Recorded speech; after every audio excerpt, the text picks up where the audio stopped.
There we go. I think we got everything halfway working right. How's everybody doing tonight? Welcome to Abnormal Investigations, guys. Oh man, just as we was fixing to go on, we had a short power outage which threw everything off, and I had to go back in and reboot everything. Now I've got a fly after me. I don't know, I think he stays over here and just waits for me to go live, it seems like. Hope everybody's doing good in the chat tonight. Hello, Pink Pixie. Good to see you. Belinda, good to see you. Grace, good to see you. Walter, it's good to see you in the chat. We've got a little bit of a new thing going on tonight. I think y'all are going to enjoy what we're going to do tonight. It should be a fun time. If you can believe it, we are still getting rain here. Hello, OCST. OCST will also be co-hosting with us tonight. And we've got Michael Deere in here, CRJ, Peter McPhee, Jesse C's in here moderating, co-hosting tonight, and Sharon Guy's here moderating. And AI Nanny Pam is in here tonight moderating. It's good to see you.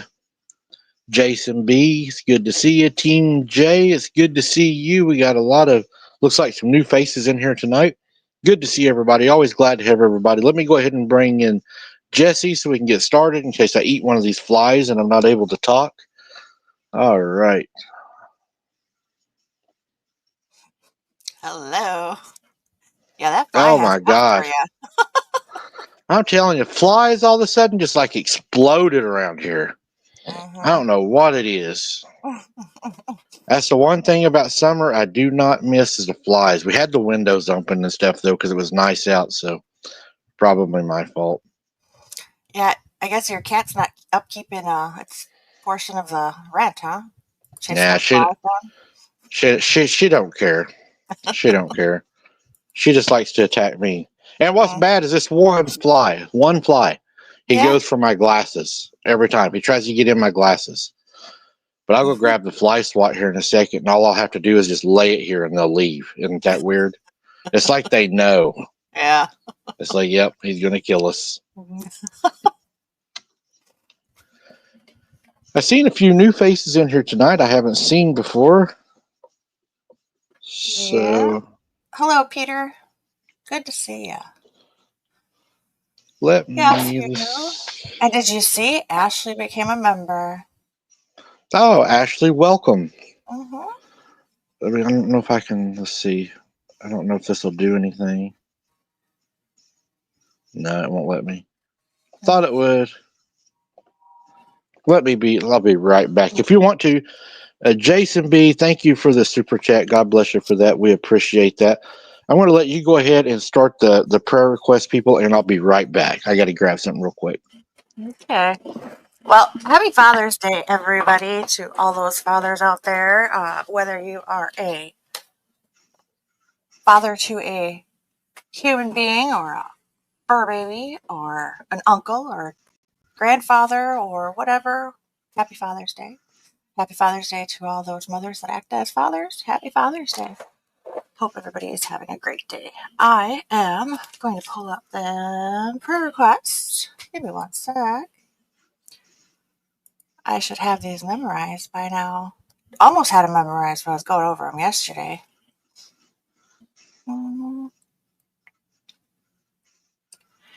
Sorry about that. Prayers, as always. So, prayers for Barton and Letitia Nunley. Prayers for Connie, Donna Severo. For Emmy's sister-in-law, Tanaka. Emmy, I think if you're in the chat, how is your sister-in-law doing? Is she doing any better? I hope she is. Prayers for Lindsay and Tony Merkel. Prayers for Martin Rose. I haven't heard anything if he is currently out of the hospital yet. Hopefully he is recovering quickly and can return home healed. Prayers for Michelle McGuire. Lisa Ann, I know something about prayers or getting well, and prayers for Lisa Ann too. Prayers for Mike Shriver. Prayers for Mindy Weeks and her husband. Pam Jones, for Randy Guerra's daughter, and everybody keep her health and healing and their families that they can in Christ's name. Amen. You're back? I'm back. I say we're getting everything. Ooh. We're getting there. There we go. And I think we've got everything. Okay. Yeah. It's going to be a little bit different of a show tonight, guys. We're going to look at some videos tonight. We'll bring OCST on here in just a second. Get everything here organized. Do we have any anything we want to talk about coming up other than the 24th on Wide Open Adventures? We'll have T Carp on. So if you haven't joined our outdoor channel, guys, I would like to invite you to come over there. Pretty much everything for right now. Boots on the ground. Looks like it'll probably be next Sunday. We got rain all day today, guys. All day. The highways are now really close to being flooded now. So it just keeps raining every day, every day, every day. It's rain, rain, rain. I'm sick of the rain. So that's what it looks like right now. And then after this Sunday, we will try to get back out Friday and resume the Fridays. But right now, there's really nowhere to go down there unless, you walk the highways because everything else is flooded. It's annoying. I'm going to go ahead and bring OCST on here real quick.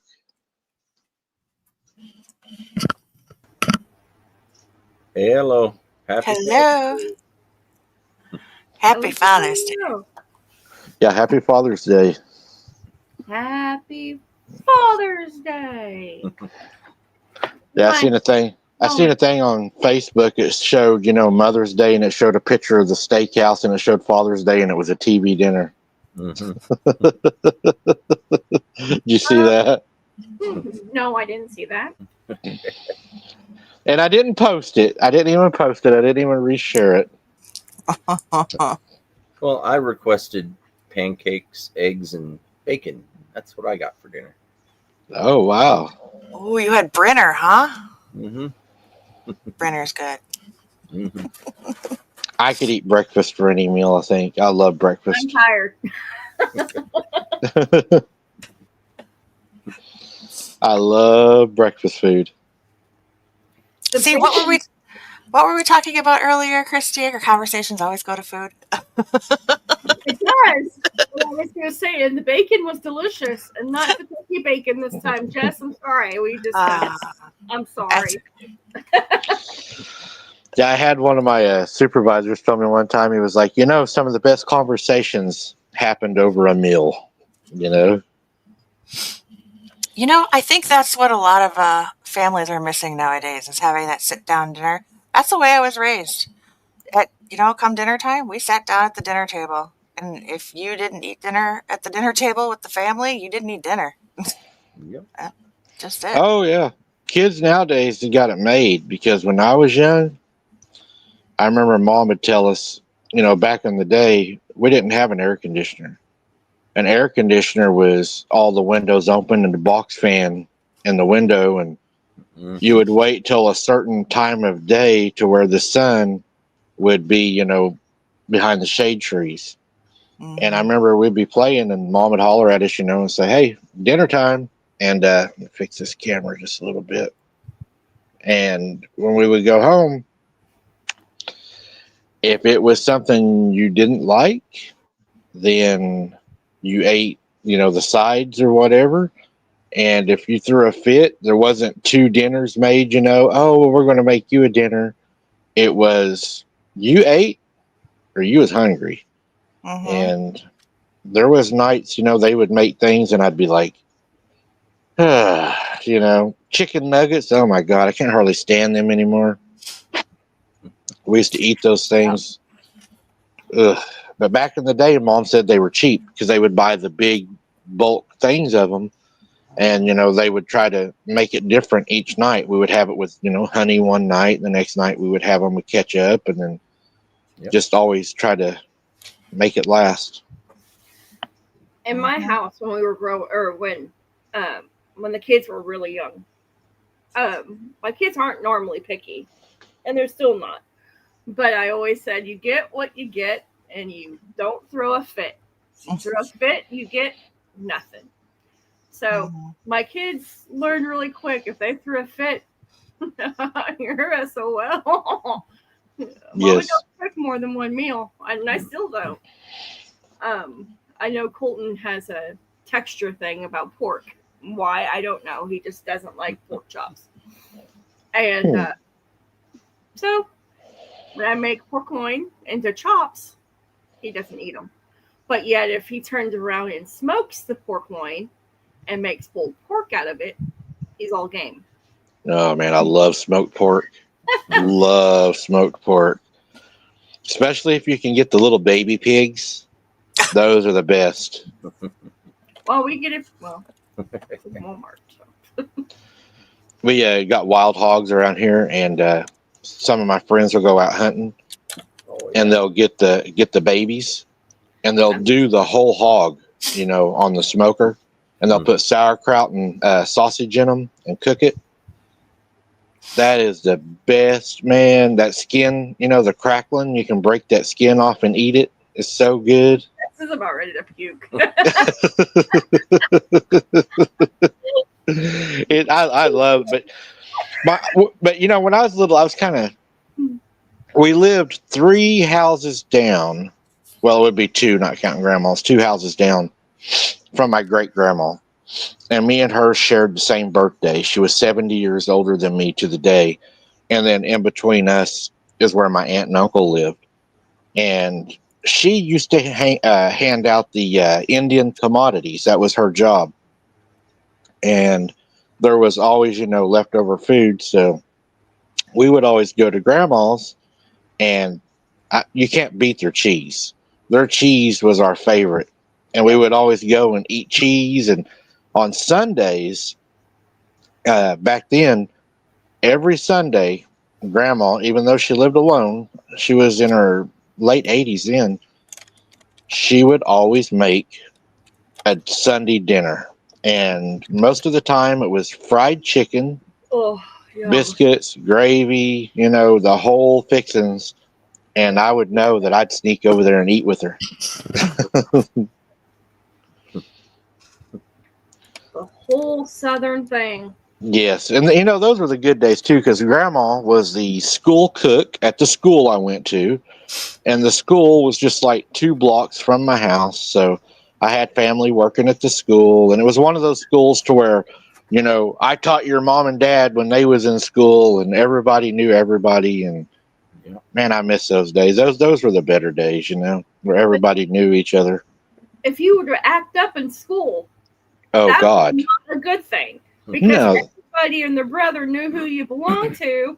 And if you were to misbehave, God forbid, everybody in your family, once, 1, knew it, and 2, you got a whooping. A nuts a nice whooping when either mom or dad found out. Depending on you got one at school, and if you got one at school, you got one when you got home. Yep. So. Yeah, I was stuck between a rock and a hard place because my father actually volunteered at school growing up. He was the recess dad. He was the step-in lunch person. He worked in the library. He would even fill in for as a chaperone for field trips if classes were too short and didn't have enough. Like, not even my class, just any class. If they needed it, he was there to help. So, yeah, everybody knew my father.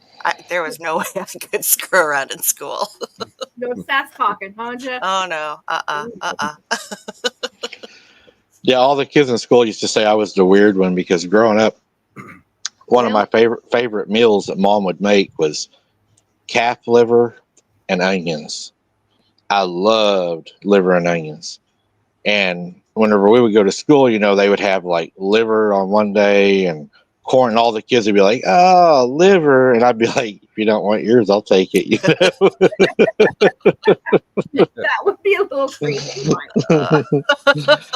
I love liver and onions, man. That is so good. But we grew up on, liver and onion. We'd eat cow tongue, and Grandma would have head cheese. She'd have a whole pig's head in her icebox. And then kids nowadays would freak out, but Grandma had a smokehouse, and the meat would be hanging in the smokehouse. And you would actually go out and you take your knife and you cut the outside off, that's got the nasty stuff on it. And then you eat the meat underneath it. And that was the survival days, they knew how to survive. Yep. But we didn't know no better. To us, it was just normal, It wasn't weird to us. It was normal. I mean, Yeah, and then Maybe it's abnormal. then my grandma would cook everything in lard. Oh yeah, yeah, and cast iron, and that made the chicken. It seemed like taste so much better. Mhm. Yeah. My mom actually passed down my granny's cast iron to me. I have all of her cast iron now, so I may have to cook with it someday. Pink. You could have had my liver. With some fava beans. Yeah. I Y'all can't believe a remember? school actually served liver to the students. Well, see, that was the thing back then, though, is before they closed our school and we had to go to the big city school, we had just a small country school, and our food wasn't the processed food. Ours actually had the elder ladies of the town would go up there, and it was real cooked food. Like if we had hamburgers that day, they made the patties. They had to smash them out. They peeled the potatoes. It was real food every day. And then whenever I got sent to the bigger school, it was like, man, what is this stuff? We're having tuna pot pie today. They put a biscuit on your plate and they pour gravy with peas and carrots in it over the biscuit. With a big glop of tuna on it. And it was like, no, you don't eat tuna like this. It's supposed to have mayonnaise, eggs, and onion in it, not peas, carrots, and gravy. And hot tuna, over a biscuit. It was like, what in the world? And then It's kind of like my mom's tuna noodle casserole. yeah, and the salad bar, they had like pudding and candy, and they had the little ice cream machine, and the kids are eating ice cream and all that. And the school we came from, it was like the sweetest thing we had was, a chocolate milk, in the little carton box with your meal. Mm-hmm. Yeah, well, the school that I went to, of course, it was a smaller school. It was a private school, but man, salad bar day was the best. I love the salad bar day because they did. You could do your like taco salad bar. They had like every fixin' for different salads and stuff, but it was all homemade. It was good food. Another Definitely told the thing, difference between that and high school. and we had more of a one-on-one experience with our teachers and everybody, the coaches and all, because it wasn't like high school was at the big school. At starting at 11 o'clock, grades 8th and 9th would go to the cafeteria. Then at a certain time, you had the 10th and the 11th, and then the seniors would eat by themselves. Well, at our small school, at noon, everybody went to the cafeteria, and the teachers and everybody all sat down, and then the coach, our coach at the time, he would say grace, and then we would all eat. Everybody ate together, kindergarten to the 12th grade. So we're definitely we're missing out on those days. I'm telling you, those were the better days. Did you see Lisa Ann's comment? I didn't see it. She said, I loved squirrel until I came in one day and there was a squirrel head in the pot, and then I knew what I had been eating. I love squirrel, man. Squirrel is so good. If you get them right at, around fall, they got that nutty flavor to them because they've been eating nuts. I do love, but I would trade a squirrel for a rabbit, though. Rabbit's my favorite. Oh yeah, rabbit's good. Oh man, a fried rabbit. I tried to eat a home raised one, and I didn't like it. No, Not enough. It tasted like pellets to me. It tasted like rabbit food smells. The wild rabbits, they are so much better. They taste like fried chicken. I mean, they really do taste like chicken. Yep. All right, Michelle's getting antsy. Michelle wanting a story? Yep. What about the showtime? She said. Will somebody block her? No. Tap, Mike. Come on.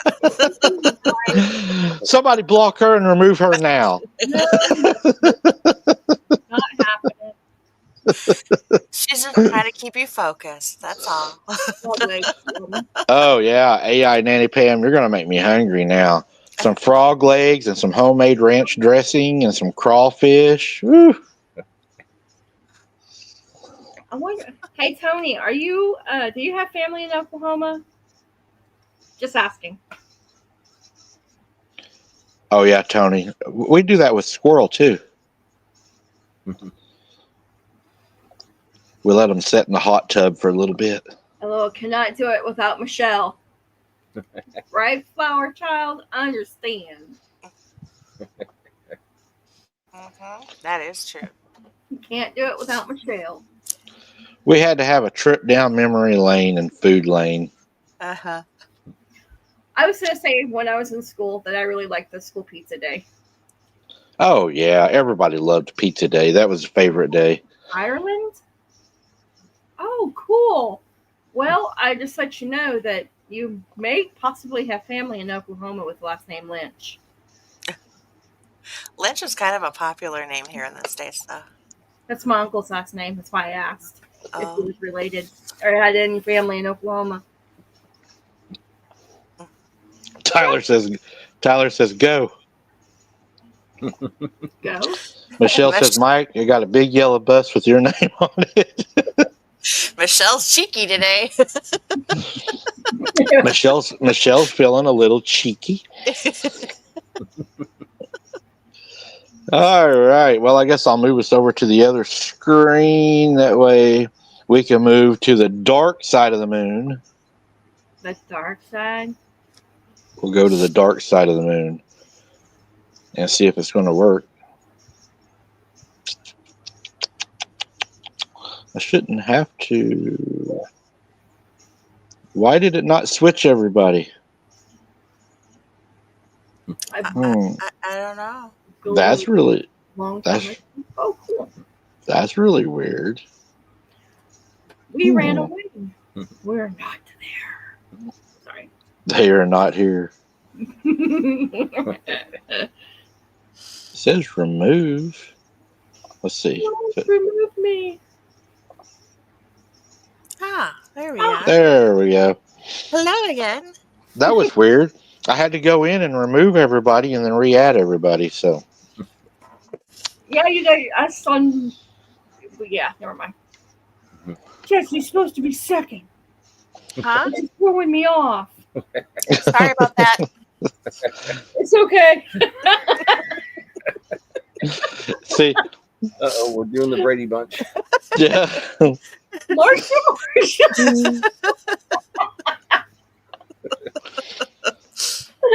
So we got some crazy videos to go over tonight, and a couple of them Jesse will have to narrate to you guys. Some of them, or a couple of them, may not have any sound because of copyright issues. Unfortunately, if they have any music or anything on them, then we can't use them,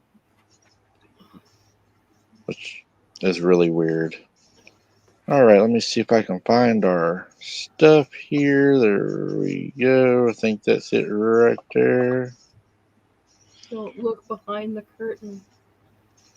Pay no attention to the man behind the curtain. Not looking behind the curtain. Oh my Or goodness. or in my case, the monkey behind the curtain. Early this morning, we had the lightning storm at our house, and I was standing at the kitchen window to grab some iced tea, and it was lightning to be all crazy, and our kitchen window faces the backyard. I could have swore to God I saw something in the kitchen window. I about freaked out. There might have been something standing there watching you. Yeah. Oh my God. I was like, okay, this lightning is playing major tricks on me.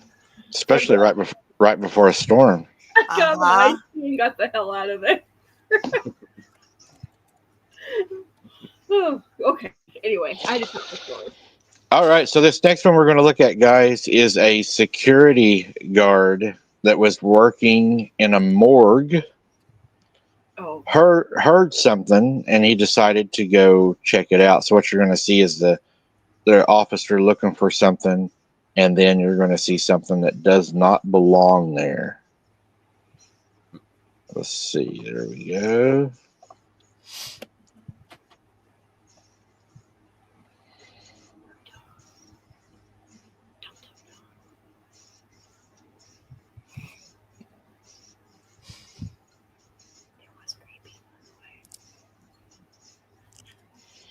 They said he heard a noise, so he was looking to try to find out what had caused the noise. Look behind him. That's not supposed to be there, that little boy. Yep, and then there was the orb. There's like lots of orbs. You can see where it actually almost like Was that manifests his into head? a more solid form. Yep. Yeah. And then he runs away. Mhm. And it kind of makes you think about, whenever you hear noises, what are you really hearing, right? It makes you kind of like, how many times have you heard something and you make an excuse? You're like, it's probably nothing. Mm-hmm. And there he's got this little bitty kid. My uncle was a mortician.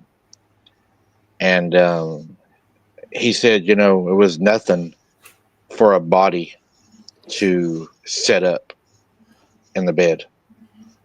He said they would set up, they would moan, they would move. He said that was really common. It didn't bother him. It would have bothered me a whole lot.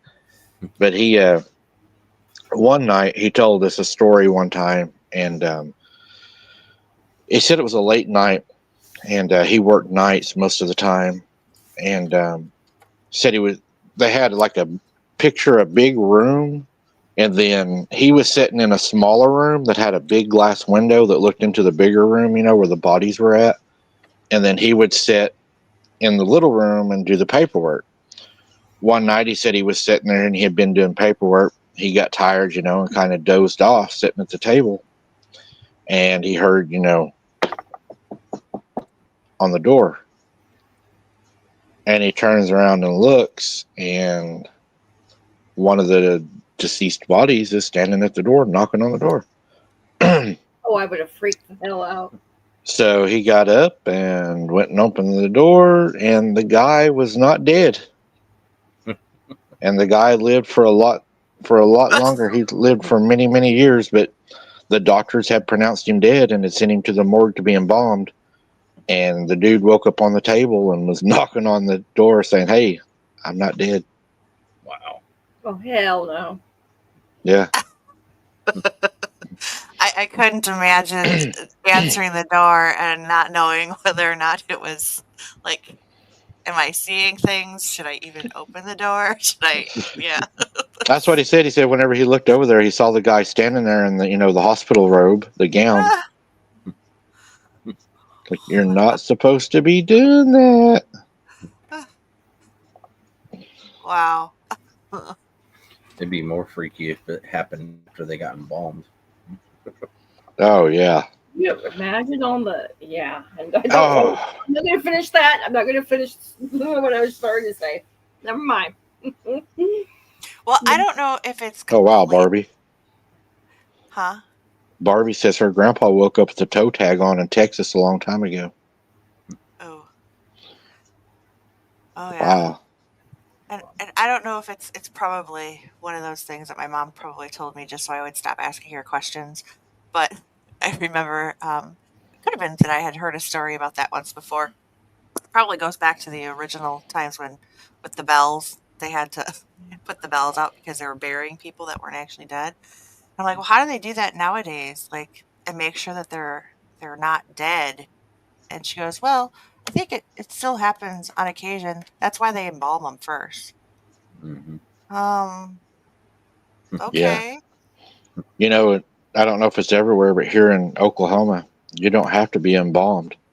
It's just you have to be buried within so many hours if you choose not to be embalmed. Mm-hmm. It's a lot faster process because I think what they do is they freeze you, and they can only do it for so long to preserve the body before they have to bury you. Yeah.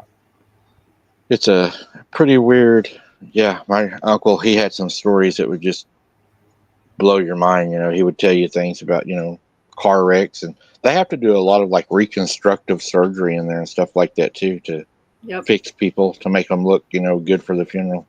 Mhm. So when I was little, I'd be playing around in there and you'd see like plastic noses and all kinds of stuff in there,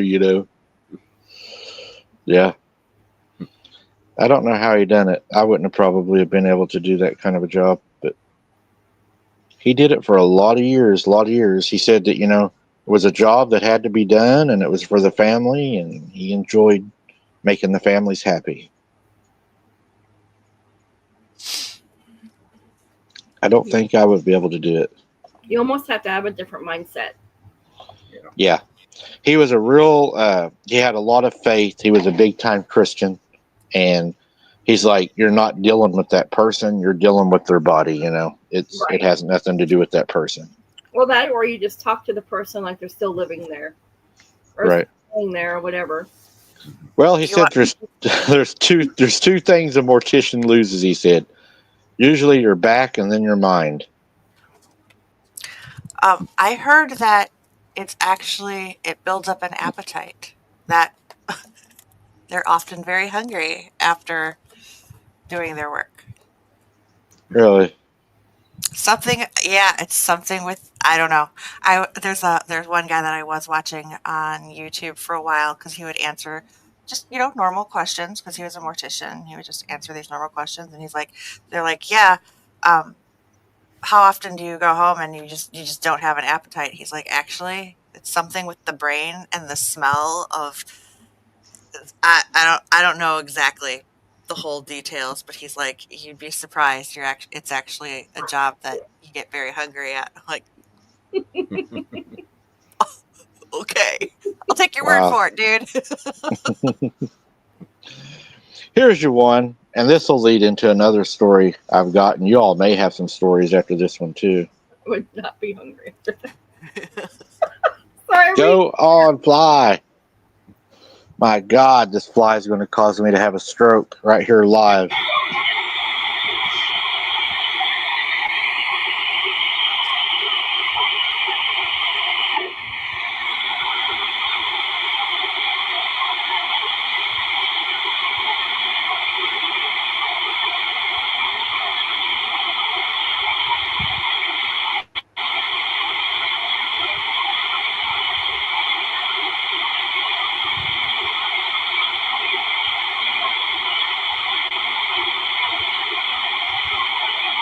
I like the little box that shows movement. There you go.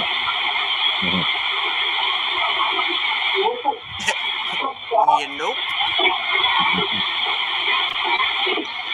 It was laying right beside her. Mm-hmm. Still is.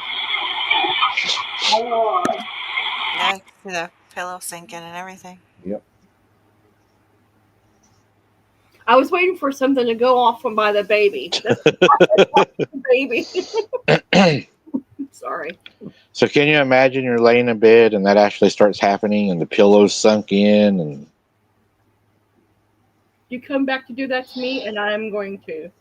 I've had something crawl in between me and somebody else in a bed. Mhm. Crawled up, and then, not her, but Not somebody me. else. They woke up to to something growling in their ear. Not me. Mm-mm. I've heard a lot of stories and even people I really close to about, it felt like something sit down on the bed or it felt like something got up out of the bed. A lot of people talk about that. It's like, for some reason, these things like to lay by you, they like to get in bed with you. Mm-hmm. You'll have to ask Cammie what happened to her. Oh. Uh-oh. She's in her bedroom right now. I don't know if I can get her to come out here and tell the story or not. Yep, tell her she's got to tell the story now. You can't tease us now. That's a tease. If she will, I don't know if she will. My dad said that one night, whenever he was laying in bed, he had his back to the doorway of the bedroom, and he felt the bed kind of like sink down, like somebody sat on the bed behind him. Mm-hmm. And he said, he just thought it was Mom, and he rolled over to talk to her, and there was nothing there. Nothing he could see. Mm-mm. And then another story was a lady that I know. She had moved to a new home, which was a 2-story home, and she felt like something was watching her out of the 2nd-story window while she was down working in her garden. She went back into the house, and later that day she had went back upstairs. And when she went back upstairs, she had made the bed. When she got up in the morning, she always made the bed, and she said the bed was pulled back, like somebody had pulled the covers back, and you could see where the butt and head was laying. It's like something had laid in her bed while she was out there and had watched her out the window. She actually, she sold that house. She said no thanks. She said she's not coming. But yeah, she actually sold that house. I went to a house one time.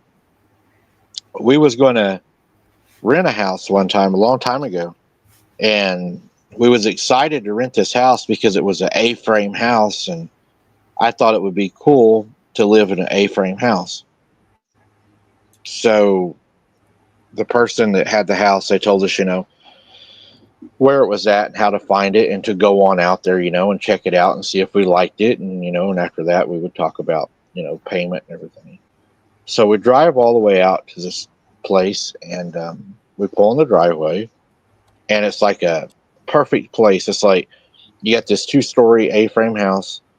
In the back, there's a big old time barn. It had the loft and everything. You could tell the barn hadn't been used. It was all grown up. The barn looked old, but it was pretty. And I wasn't scared or anything, but whenever we walked up, we opened the front door. And as soon as we opened the front door, there was a set of steps that went straight up to the top. We had a bedroom on both sides, and then the front room was on the right-hand side, and the kitchen was on the left-hand side. I didn't want to say anything when we first got there, but whenever we opened that door, I had this feeling like I didn't even want to walk in the house. It felt like somebody was living there, like I was trespassing, like I should not be there. And I didn't want to say anything. And then she felt the same way. Neither one of us could even go in the front door. That house just had such a negative feeling. I honestly felt like if I would have went into that house, something would have happened. I mean, it was just that feeling that, like, if we would have stayed there, I think it would have been a really bad decision. I think that really bad things would have happened there. We probably would have had some really bad experiences. I have a picture to show. This picture was taken in a family member's closet.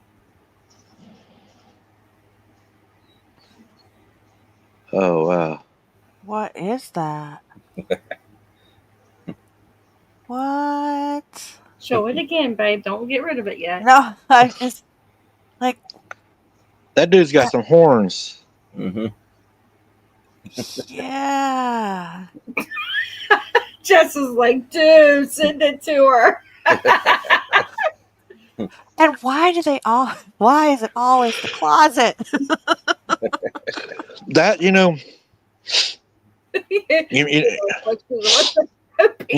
I've told you all my stories, about what had happened to me. It was the closet. Why is it the closet? Why is it the under the bed? Why, look at the movie, Monsters Inc. It's the closet. And, that's where they go to. And they have all these doors, that they can pick from to go to each little kid's room. And whenever, they get rid of a room or whatever, then they destroy the door. I was wondering, does the door get destroyed because maybe the parents rebuke them, right? So they can no longer go through that door. Maybe. I think it's important to pray over our kids. I think that's a real important thing. Absolutely. So Cammie messaged, or she texted me. She's in her bedroom, but she texts me. She goes, "Yeah, it felt like she picked." Okay, she's referring to my mom. My mom's been gone since 2017, and she likes to play tricks. So anyway. She goes, "Yeah, it felt like she picked up my feet and moved them so she could sit down, and there was an imprint like someone was sitting there." Because my mom would do that. She would come into her room and sit down and just sit and talk to us on the edge of the bed. She's done that for years. She had done that for years. And Right. so she felt like someone picked up her feet, moved them over so they could sit down. You know, I 100% believe her because what happened to me, Yeah. you know, I was younger and we had moved in, into this brick house that was out in the middle of the country. And my sister was there before me, so she got to pick the bedroom before I did. So I ended up with the bedroom furthest from mom's bedroom down the hallway by the front room. I hated that room. I never did like that room. I didn't feel comfortable in it. I didn't like it. There was nothing scary about it. I just didn't like it. Well, my dad, he collected antiques. So he's like, "Oh, here, you can have this bed. So whenever you play your games at night, you can set up and watch your games." It was an old hospital bed that cranked up and down. Oh, heck no. So I thought that was cool. So I would sleep in an old hospital bed that you could turn the crank and crank the back up, or you could turn the crank and lift the legs up.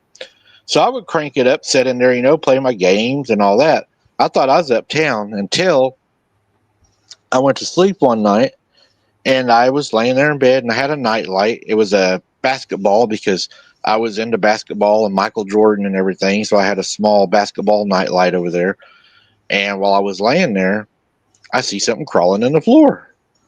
It looked like mom or dad was crawling around in my bedroom floor.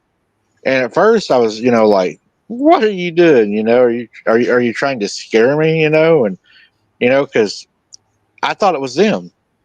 And it takes off and you can see it like crawl real fast and it crawls under my bed. Oh, heck. And I was like, "What the hell?" And I started laughing because my mom would be, always trying to scare us. She was always the funny type. And then while I was laying there, my closet door opened. You could hear it. It had the magnets, it shut. You hear it go, tick, and then the door opened, and then the door shut. And I started laughing. And then I thought, well, whatever, So my cousin come to stay all night with me. And we were laying in that room one night, and he started screaming. And I said, "What are you doing, dude?" He's like, "Somebody just crawled over here and got on the pallet with me." I was like, "What?" No. He said, "Somebody crawled over here and got on the pallet," because he was sleeping in my bedroom floor on a pallet. And I was like, "Whatever." So we turned the lights on. We stayed up almost all night because it scared the hell out of us.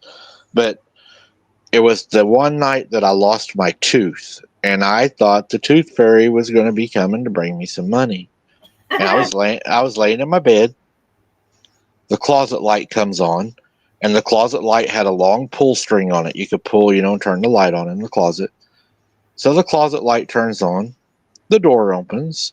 So I'm sitting there and I'm like, "Oh man, it's the tooth fairy." So I'm squinting my eyes, trying not to look, because mom was like, "If you look at her, she'll leave and you won't get your money." So I sitting there squinting, trying to see her, and I see this red nightgown come walking out of the closet, walks over to the side of my bed, sticks its hand under my pillow, lifts my head up, lays my head back down, walks back into the closet, shuts the door, and I can hear the and the rope, dangling, and the light goes out.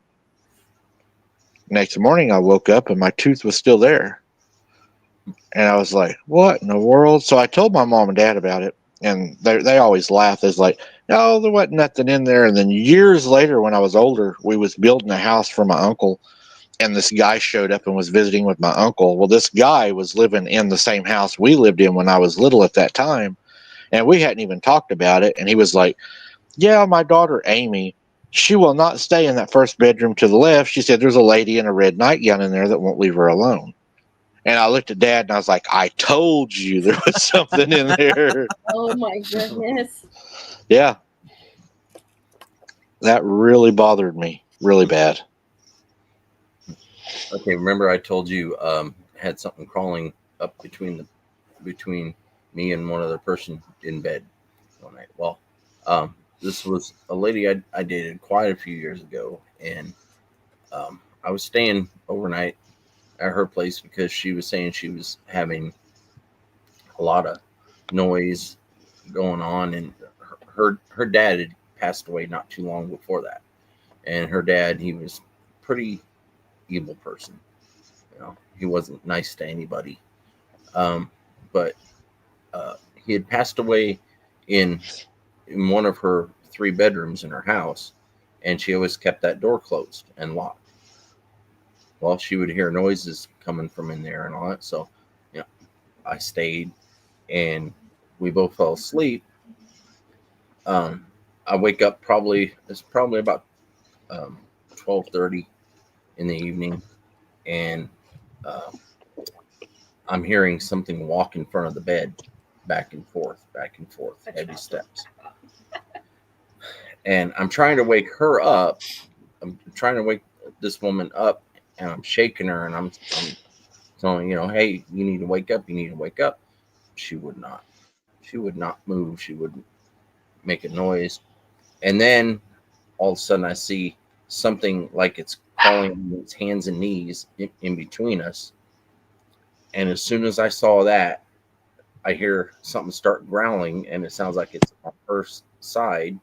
And that's when she wakes up, and she's like, "What the heck was that?" And all of a sudden, I felt a stinging sensation on my left leg, lower left leg, and I jumped up out of bed, and this is what I found. Hmm. The Roman numeral 4. Mm-hmm. Show that again. Mike's like, what? Oh, I just got rid of it. Oh, what'd you do that for? Crap. Hold on. Hang on. Oh, there it is. There it is. Okay, let me. Mike's like, what? It'll let me enlarge it.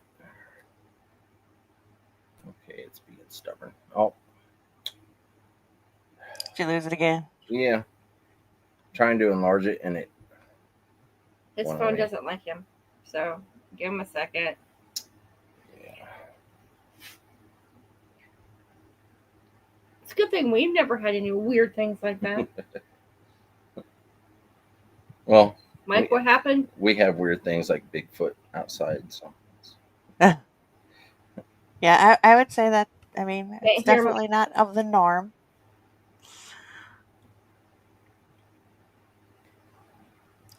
Can't hear you. Your sound is out, Mike. Getting there.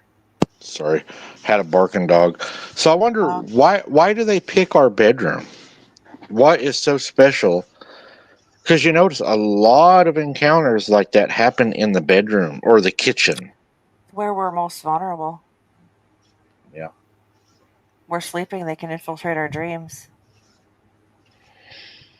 I was watching a thing on Tony Merkel a while ago, and he was talking about the fallen angels coming down and adding stuff into our dreams or removing things from our dreams to influence our minds. And he was like, when you go to bed at night, it's very important that you pray a hedge of protection around you, because once you go to sleep, that is whenever they try to infiltrate. It was really interesting. Yep, I was watching somebody too, and he was talking about, and then when you wake up in the morning and you have that dream that you can almost remember, but you can't quite, and then it disappears. To Right. make sure that you always pray afterwards when you wake up, because what'll happen is, if it's something that God wanted you to know, it'll start to come back to you throughout the day, and otherwise, if you don't ask for his protection and discernment, it could possibly be something that the evil spirits didn't want you to know. He said it a whole lot better than that, but that's kind of the gist of it. Right. Kind of. Right. That's the gist of it. And Amanda's crazy life, I'm not in there enough. Sometimes I feel like I could just go to sleep and sleep for a week. What's that in bed? Is that what I mean? I didn't see Yeah. Yeah. You know what? One of my favorite things too is, you know what? Or it used to be, I ain't done it in a million years, but it used to be go rent a movie or some movies, get some pizza, go to the bedroom, put the movie in, get the pizza, and just lay in the bed all day and just watch TV and eat. What the heck is that? Yeah, I forgot what it even feels like to be able to do that now. Shoot. And to have peace, you know. You didn't have like just all the ruckus of going and going and going. You know, I would always, you know, even when I was married, I would say, whenever things would start going heavy, I was like, you know what, we got to take a break. Tomorrow, we're not doing anything. We're going to eat out. We're not going to cook. We're going to get a movie. Tomorrow, we're slowing it down. We got to slow it down, you know. That was Friday nights for me and my daughter. Every Friday night I'd pick up a pizza or pick up something on the way home from work, and she would pick out a movie, and we'd figure out what new movie we're gonna watch, or we'd end up Right. binge watching a series or something that night, and eat pizza and hang out in front of the TV. And That's what I do. I come in Friday nights, and she didn't work for a long time. She'd just sit in there, and I'd come in and set groceries on the table, and she'd be like, "What's that?" I'd say, "That's my dinner you're making for me tonight." And I'd go lay in bed. No, not really, but Let me tell you, if you want to do that to me, I'd pull off my boot, and he'd say, "What's that?" Let's go right up here.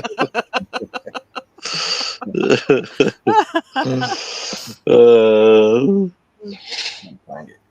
no, you can't find it. How It ironic was is hard enough that? to find it the first Yeah. time. I had a friend. It was sometime out of high school. It was before my daughter. Well, way before my daughter was born. Probably about 20. We would go over to his house. He lived on was it the third story? I'm trying to remember because it was a huge house downtown. Um, but it was his mom and stepdad's house, and I believe it was the third story. So he had his own entrance into the house Nice. and through the back doors. Huh? Nice. Oh, I'm like, am I hearing whispers? So he would have his own entrance. So he had like these back stairs through the back way that would go all the way up to the top floor. And then he would walk in, and it was a big, huge, great game room with a pool table and dartboards. So, like, when we would all go over and hang out, we could listen to music and stuff. And then a separate door, which would lead to the hallway, which would be his like private bathroom and bedroom and stuff like that. Um, and he's sitting there, and he's telling me the one day, he's like, "Yeah, well, it likes to play pool." Like, what likes to play pool? He's like, "Whatever it is." Like, no. He's like, "Yeah." So we were sitting in he was showing me his bearded dragon. We're sitting in the bedroom, and all of a sudden you hear like the pool balls break in the back room. I'm looking at him, and I'm like, "What's that?" He's like, "I told you. I told you." Yep. Yep. Yep. Evil is evil. He didn't believe in any of that stuff either until that happened. He's like, "I never believed that stuff." I'm like, "Well, you believe it now, huh?" Here's you a video that might make some people believe in something. I don't know though. You let me know. I think this one here is pretty interesting though. I don't know. I thought it was interesting whenever I found it. Takes it a second to load up. I do like this new option though that they give us to play videos with all of us on the screen. Little creature manages to break free from the cat and flies off at incredible speed. Watch this.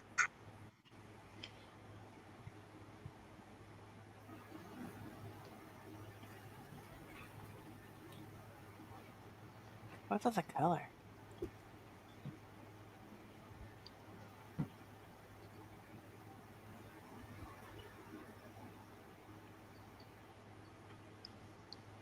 cat's fighting like a little person.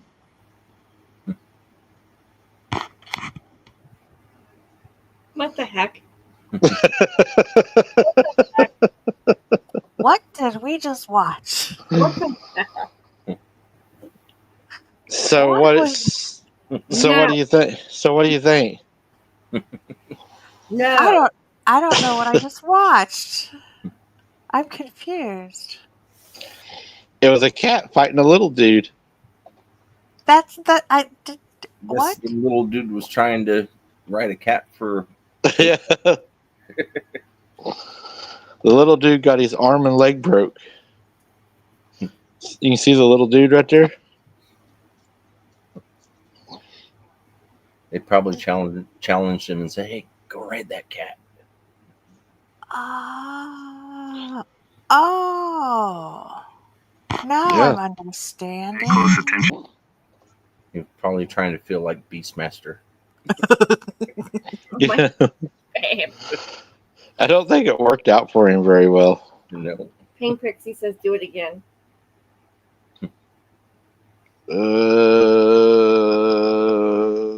There we go.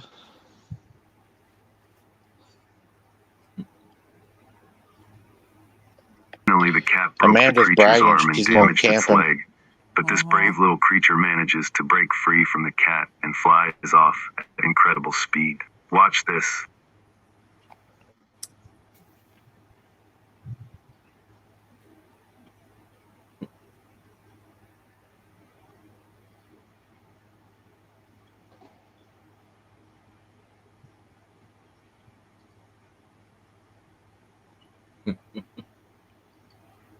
Isn't it like a little monkey? Like a capuchin? Yeah. I'm sorry. I don't know. Lisa, a gnome? I don't know. Something. That's crazy. An Oompa Loompa? I don't know. I thought that I was like, you know, something that little. If you left your window cracked at night, Oh shit. Nope. Nope. you know, No. No. that little dude Nope. could crawl Nope. right in your Nope. house. Nope. Nope. And then you hear all of a sudden your makeup on your makeup thing start falling off, you know, like something ran across it. yeah, like That's that why I thing blame the heard- cats for everything. Like that thing I heard last night running across the floor. Really? Shut up, Harold. God. When the So storms you were- thought you had no strange things going on in the house. Yeah, but I didn't hear about this until way after. Well, I didn't hear about the thing in the window. I didn't want to tell you because you'd be like going outside. Yeah. It did, Barbie. It actually did fly off. Oh, it was the puppet master. That's Oh, what it gosh. was. Monkeys You know- can fly. It's almost like if they're bigger, I'd probably be less scared than if it was smaller. I don't know. Small things, yeah, that's bothersome because they can hide anywhere. What was it earlier today? I was watching TikTok and there was a lady that was showing something that got caught in her pool filter, and it It's had yesterday. it was yesterday. Yeah, it had wings, it had arms and legs, and a tail, and it looked like pink skin on it, but the head was missing. Oh, wow. It looked like a fairy. Yeah. See, you have to really wonder about some of that stuff too. I mean, I like looking at the older videos that you can actually verify and how, where they came from and how old they are. And I mean, some of the stuff that comes out now, you've really got to question it. How about something at your window telling you that something took its daughter? Okay. No. Nope. Nope. No. Okay, I found that picture again. For the Uh-oh. first time in forever. Oh yeah. Oh,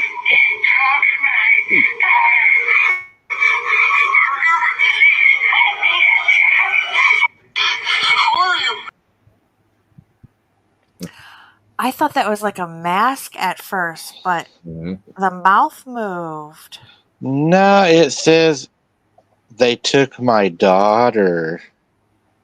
But the mouth moved. I thought it was like a porcelain mask that something was like talking through the window wearing. That But they the mouth say moved. was a skinwalker. Good to see you, Larry. Hello, Larry. Pink Pixie says, hard? No. I mean, it's something. Jason If says video again. video again. If something does that at my bedroom window, You be getting looking, looking for her daughter will be her last worry, or its daughter, or whatever it is. It should be loading up now. It should play. Yeah. But I mean, that's not probably someone being crazy. You ain't going to go to somebody's window like that and do that and not expect somebody to react. What's wrong with you? What?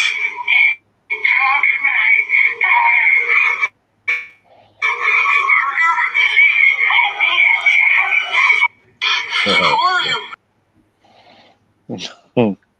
It looked You know, like a mask at first. at first, you know what that actually reminds me of now? Watching that the second time.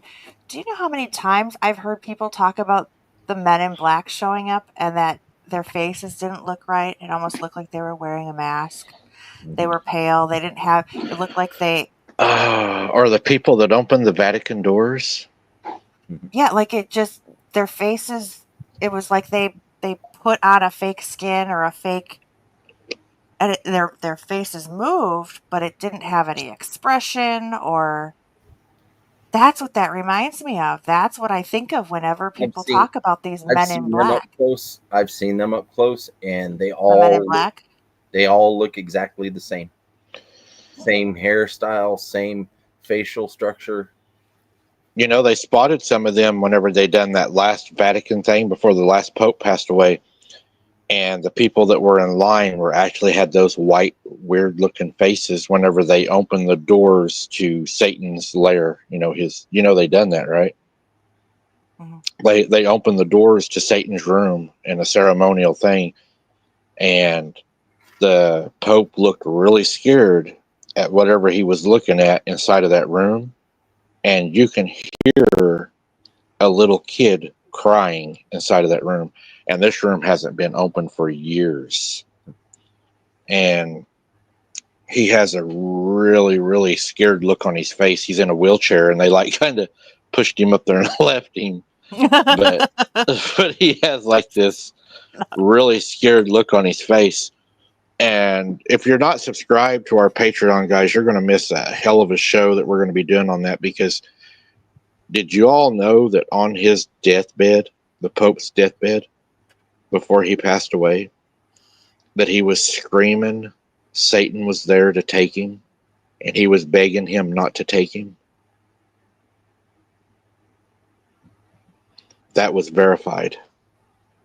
Well, if they didn't know, now they're going to go look it up. We have so much stuff we're going to talk about on that Patreon, guys. You're going to be amazed at what I have found. And it's a scary road, I'm not going to lie. There is some scary stuff that really kind of bothered me whenever I went through it. It was really, really scary. Mm-hmm. Yeah, I can't wait for that. Yeah, it was more than what I thought it was going to be, because all the way down to the burial was a lot of traditions that caused me to question a lot of things. Mm-hmm. All the way down to magic users in cloaks with glowing wands. Yes, Belinda. Yep. Upside down crosses. Yes. Really weird. And they didn't even honor all of his wishes either. Wow. Yeah. and he had that large black eye. Mhm. Was that a welcome to the club? Anyways, I can't go a lot into it. We have another. Any who's old, as Connor likes to say. Any Where who's- is Macho Man tonight? He's working. Yep. Making the money. So this next film here, you got a gentleman driving home to his house, and he says his headlights catch a Bigfoot standing in the trees. Sweet. It was Harold coming home. Probably. Mhm. Yeah, I had to work overtime. Yeah.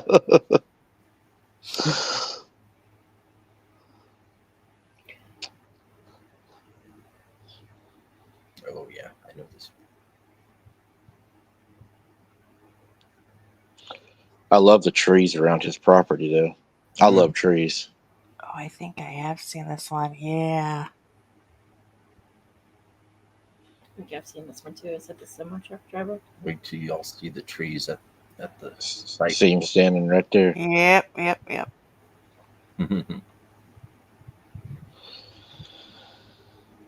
Even knowing that you're going to look at it, and I'll play it again, look how well he blends in. And then picture when your boot's on the ground, why you don't see these things. Because, I mean, he, even knowing that you're going to see one right here with the lights, he still blends in. Mhm.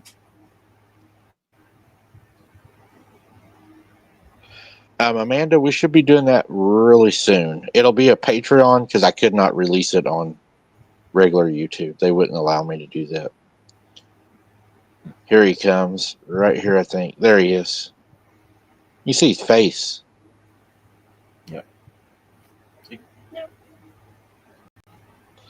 It almost looks really creepy. Almost looks like a mountain man. Can you imagine you're on your way home at night and you see that by your house? Don't freak me out because I'll be going out here pretty soon to go get Connor. Oh, God. Hope it don't reach out from underneath the car and grab your leg. Thanks. He likes to do that. Speaking of getting grabbed by the leg, guys, that leads us up to our next video. This one here honestly gives me goosebumps. I ain't gonna lie. This one here is very freaky, guys. So if you don't like scary stuff and you won't sleep well tonight, this may not be the one for you. Look at me for. Being past her bedtime, this doesn't stop her from playing with her toys. Throughout the night, she remains awake while keeping herself engaged in imaginary play. But little does she know, something unexpected would interrupt playtime. According to the child's mother, the family has been on edge ever since watching the footage recorded on their daughter's security camera. It's around 11 at night when this is captured.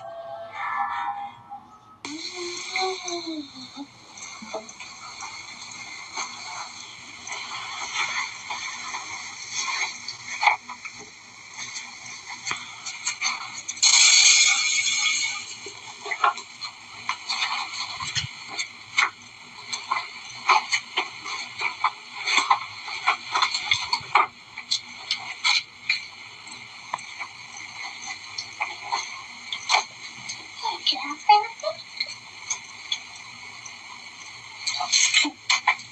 Hey, can you play with me? Sure, I'll play with you. Go ahead, jump play with me. Yeah. Boing, boing, boing, boing, boing, boing. Boing, yum, doo, doo.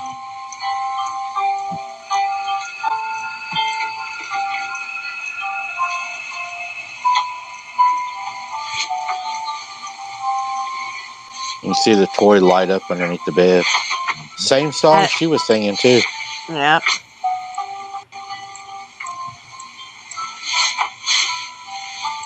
Doesn't look like there's anything right there, though. Nothing there.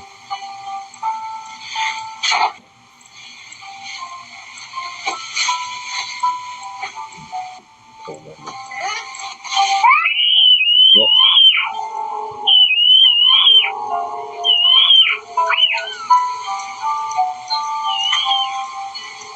It's like it's trying to cover her mouth. You notice that? Mhm. That She scream got- gives me chills every time. She got muffled. Something was holding her mouth.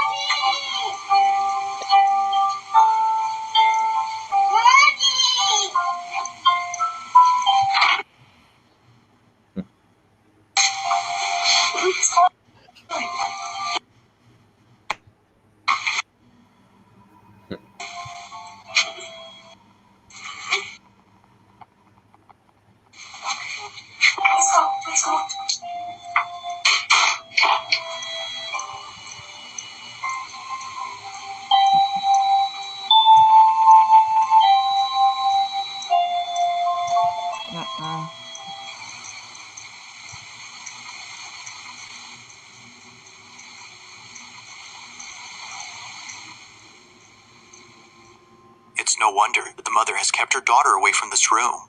From a toy lighting up on its own and strangely playing the same song the child hums, to seeing her getting dragged under the bed in a seamless motion, the family is extremely concerned for the safety of their children. They believe that something had lured her using a toy. Although it isn't certain if the mother had asked what her daughter had seen, she's made sure to lock the room after seeing this. But only a few days later, she does this. So I've been getting a lot of questions. People have been asking me, have you been in the room? Have you guys looked under the bed? No, we haven't. We haven't been in the room in the last 2 days. We've been a little scared.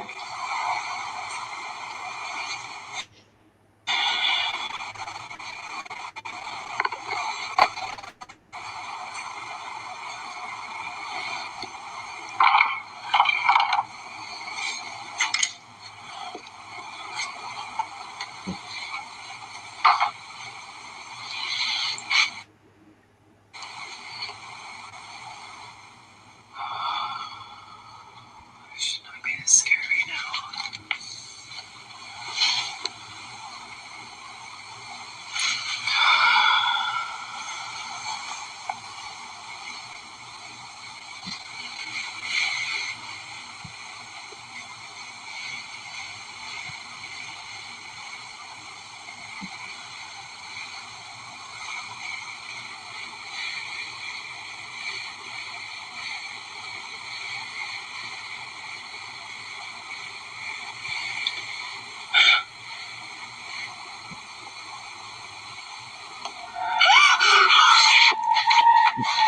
Oh my God. Passive checking under the bed wasn't already scary enough. She captures this, a creepy-looking doll hidden below the mattress. She continues to record when suddenly the doll begins to move. Now it's a bit hard to see at first, but after looking again, its head can be seen shifting ever so slightly. It's as if it knows it's being seen. Immensely terrified, the mother bolts out of the room in a panic frenzy. Naturally, she's kept the room locked ever since then. While it isn't known if anything else had occurred outside of the room, the mother continues to post updates, giving her thoughts on the whole situation. But currently, the question on the parents' mind remains unanswered. Just what exactly had dragged their child under the bed? Well, I think it's safe to know what dragged her child under the bed. Mhm. Damn dolls. Yeah. Yeah, I'd take the doll apart and I'd go to different water sources, throwing each piece. Don't throw it in my water. or I would give it to the neighbor. Bury it in a hole. Dig a hole. Bury it. Bury the shovel. I mean, look at all the instances of baby dolls and stuff like that. You know, the Annabelle doll and, you know, the Doll Cabbage bonfire Patch. time. Yeah, the Cabbage Patch Kids, you know, they were supposed to be haunted. That was a dark story behind those, you know. It was about the government growing babies in labs. Belinda, You know. I think I'm not sure. Maybe I didn't see it. I'll have to check. I'll let you know. Sorry. Do you think the dolls arrive at the house with already an attachment? Or is it because children put so much energy into those dolls that it makes an opening? I think it would depend on was the doll bought used or was it new? Right. I want to be your friend forever. The Island of Dolls in Mexico. Or the Chucky. Remember watching that? Yeah? I told you what I did to my brother. I was so mean to him. We had that babysitter that let us watch. Well, yeah, there's a whole thing behind it. But we ended up watching that Child's Play because we didn't want to sit on the couch anymore and be stuck to the couch at the sitter's house. So we went downstairs with the babysitter's daughter who had friends over and was watching Child's Play. So we sat down there and I was probably like, I mean, he was young. he had to have been about 4 or 5. Um, but he had just gotten the My Buddy doll for Christmas, and that was, back in the day when parents had to like scrounge from store to store to store. They would call and like beg them to hold on to stuff, and Yep. they went all over the place trying to find this doll because that's all he wanted. They found that doll, gave it to him for Christmas, and this was right after Christmas. This was probably like the week of Christmas, like after Christmas, between Christmas and New Year's, that we ended up watching this movie. And after we watched it, we ended up, I walked into his room the one night, or the one morning, and I went to open up his closet door, and there was Chucky hanging from like a rope in his closet. And I looked at my brother and I said, "Oh, you don't want to do that. You're going to make him mad. Let me get him down for you." So I cut him down and put him back in the bed and covered him up. And he was just like, "No." My mom blamed me for that too. Go figure. Well, okay, I added to it, but still. And be like, I still tease him. And say, one of these days you're going to open up your Christmas present. It's and going be to be like, my where'd buddy you doll. find that? Where did you find it? They're so hard to find. Well, they were all out in stores, and then I was going around the corner, and this person comes out of the alleyway saying, "I got one left." Oh man. Slightly used. Amanda says she used to groom the owner, inventor of the Cabbage Patch Dolls, their Shar-Pei dogs. Was he weird, Romans, or did he act normal? What's normal? Yeah, that's kind of. Don't talk to my dogs because they'll talk back to you. Oh Lord. Yeah, we had a Jack in the Box when I was little. I hated them things. This was in a haunted house that we lived in Kelowna, Iowa. That thing would sit in the corner on the floor by itself because none of us would touch it, because every once in a while it would start winding itself and then do the, and what came out of it was a little clown that would pop up and go. Oh yeah, I hate them things. I hate It would them laugh things. too. Uh-huh. Yeah, and none of us would touch it, and it would still wind itself up. But that house also, it was haunted by a young Amish boy that stayed upstairs, and a middle-aged Amish man that lived downstairs. And the Amish man offed the little boy and his family, and then offed himself.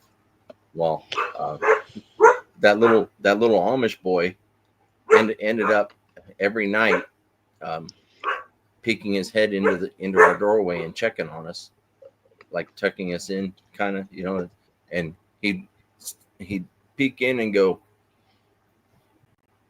No. every night. But he was protecting us from the thing that was downstairs. See, this thing that was downstairs tried to choke my dad one night when my dad was sleeping. So that little Amish boy protected us kids. I had that happen to me one time whenever I had that sleep paralysis. Something was choking me, and I couldn't see it, but I could feel the hands on my throat. I mean, you could feel it. And I could still breathe when I woke up, but it was getting tighter and tighter. It was squeezing harder and harder and harder. And eventually I could tell I wasn't going to be able to breathe. And I panicked. And then finally I kind of calmed down. There comes a point to where you kind of accept it, if that makes sense. You accept what's happening. And I thought in my mind, I was like, Jesus, help me. That was what I thought, because I knew that was the only way. And as soon as I thought that, it let go of me and released me. And the weird thing was, though, is whenever it done that, I was cutting wood at the time. That's how I was making my living. Me and my cousin was cutting wood. And I had a pair of overalls hung on the closet door. And as soon as I said that, those overalls fell. So I don't know if it ran into the closet door, if it went, seems like everything always comes from the closet. Yep, I'm not sleeping tonight. Just don't Oh, sleep well- in the closet. You're fine. What if you're at work this next video and something was to physically touch you, CRJ? Okay. Bring it on. Let's see it. I have wondered if this was going to happen to me before at some places, honestly. And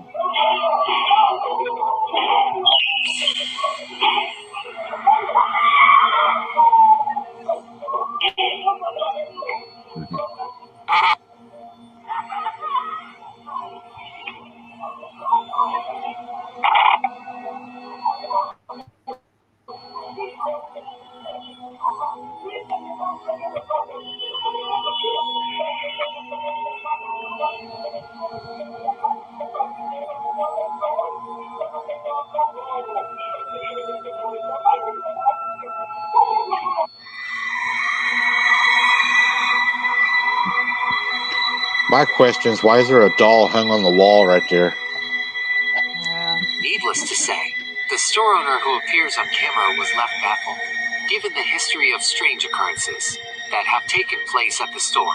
Viewers believe that a malevolent force is responsible for this terrifying encounter. But of course, what do you think? Could this be footage of a supernatural force, or a stunt that was pulled off using practical effects? Is it real or fake? Feel free to let me know what you think. Somebody waxed the floor. Yeah. Oh my gosh, babe. You know, when I worked at the mall, that was one of the most eerie damn places, you know, because they would leave you in there by yourself at night until you would leave late at night. We would leave late. And I was afraid some nights in there, honestly, that whatever was in there would touch me. It got to the point to where at the time I was a sergeant, my lieutenant decided, and I think he was skeptical. At nighttime, I was there till 9 o'clock by myself. At 9 o'clock, all the other officers would go home. I would stay, finish up the paperwork, get the car ready for the next day, the patrol unit, and close up everything. Well, I would hear laughing. I would hear the cash registers ringing and going off.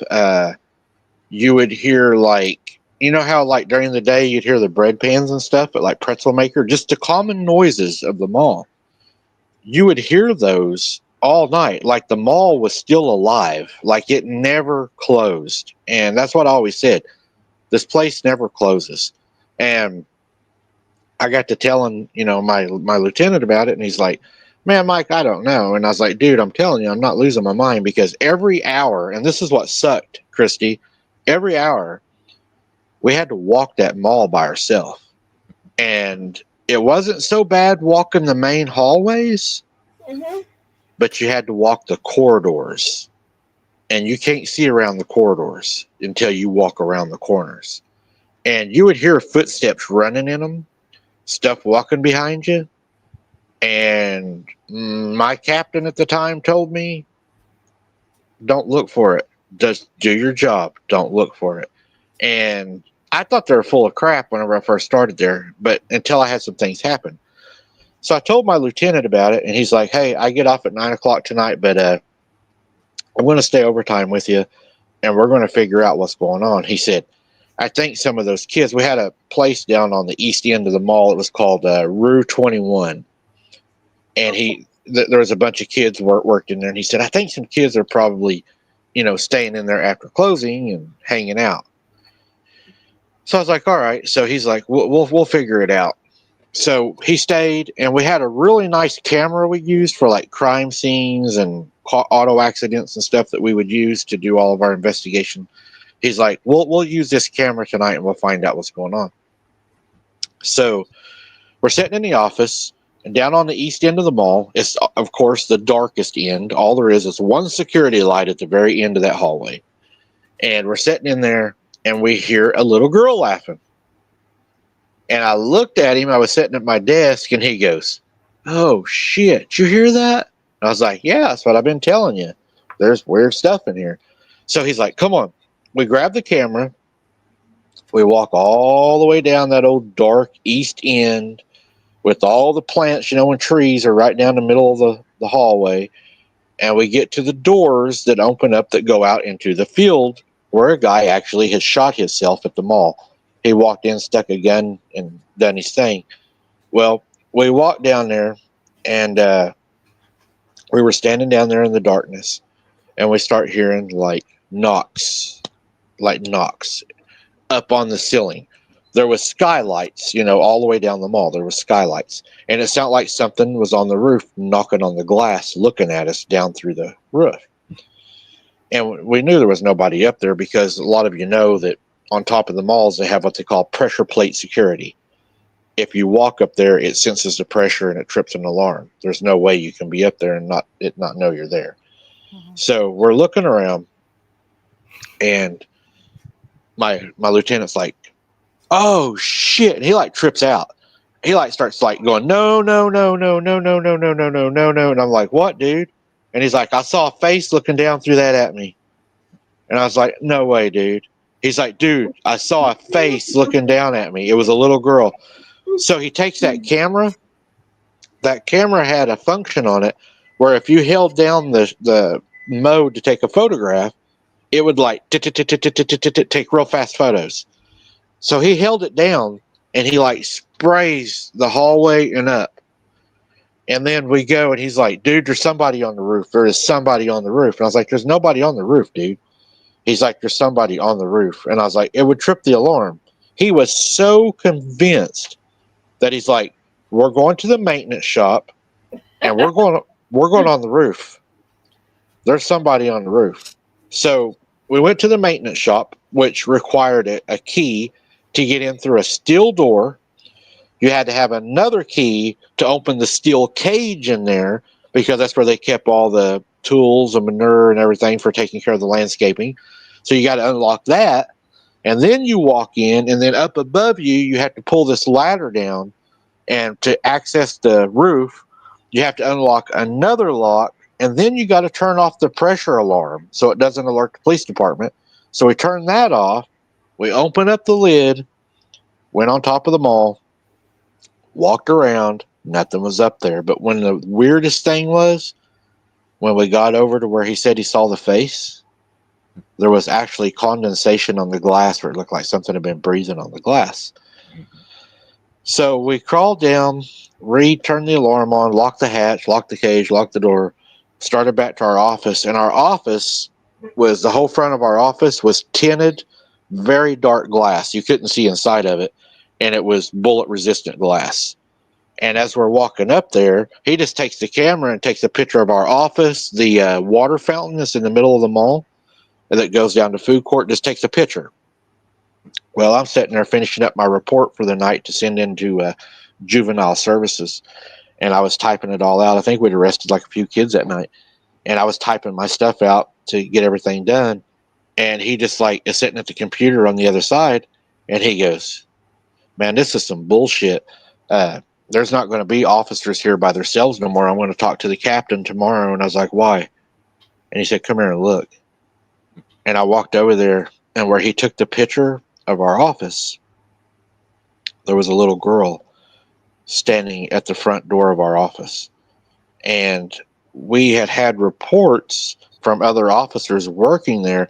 I never saw her without the camera, but what I can say is while I was working, because I would face the glass, that I would think I would see something go by outside, but I couldn't be sure.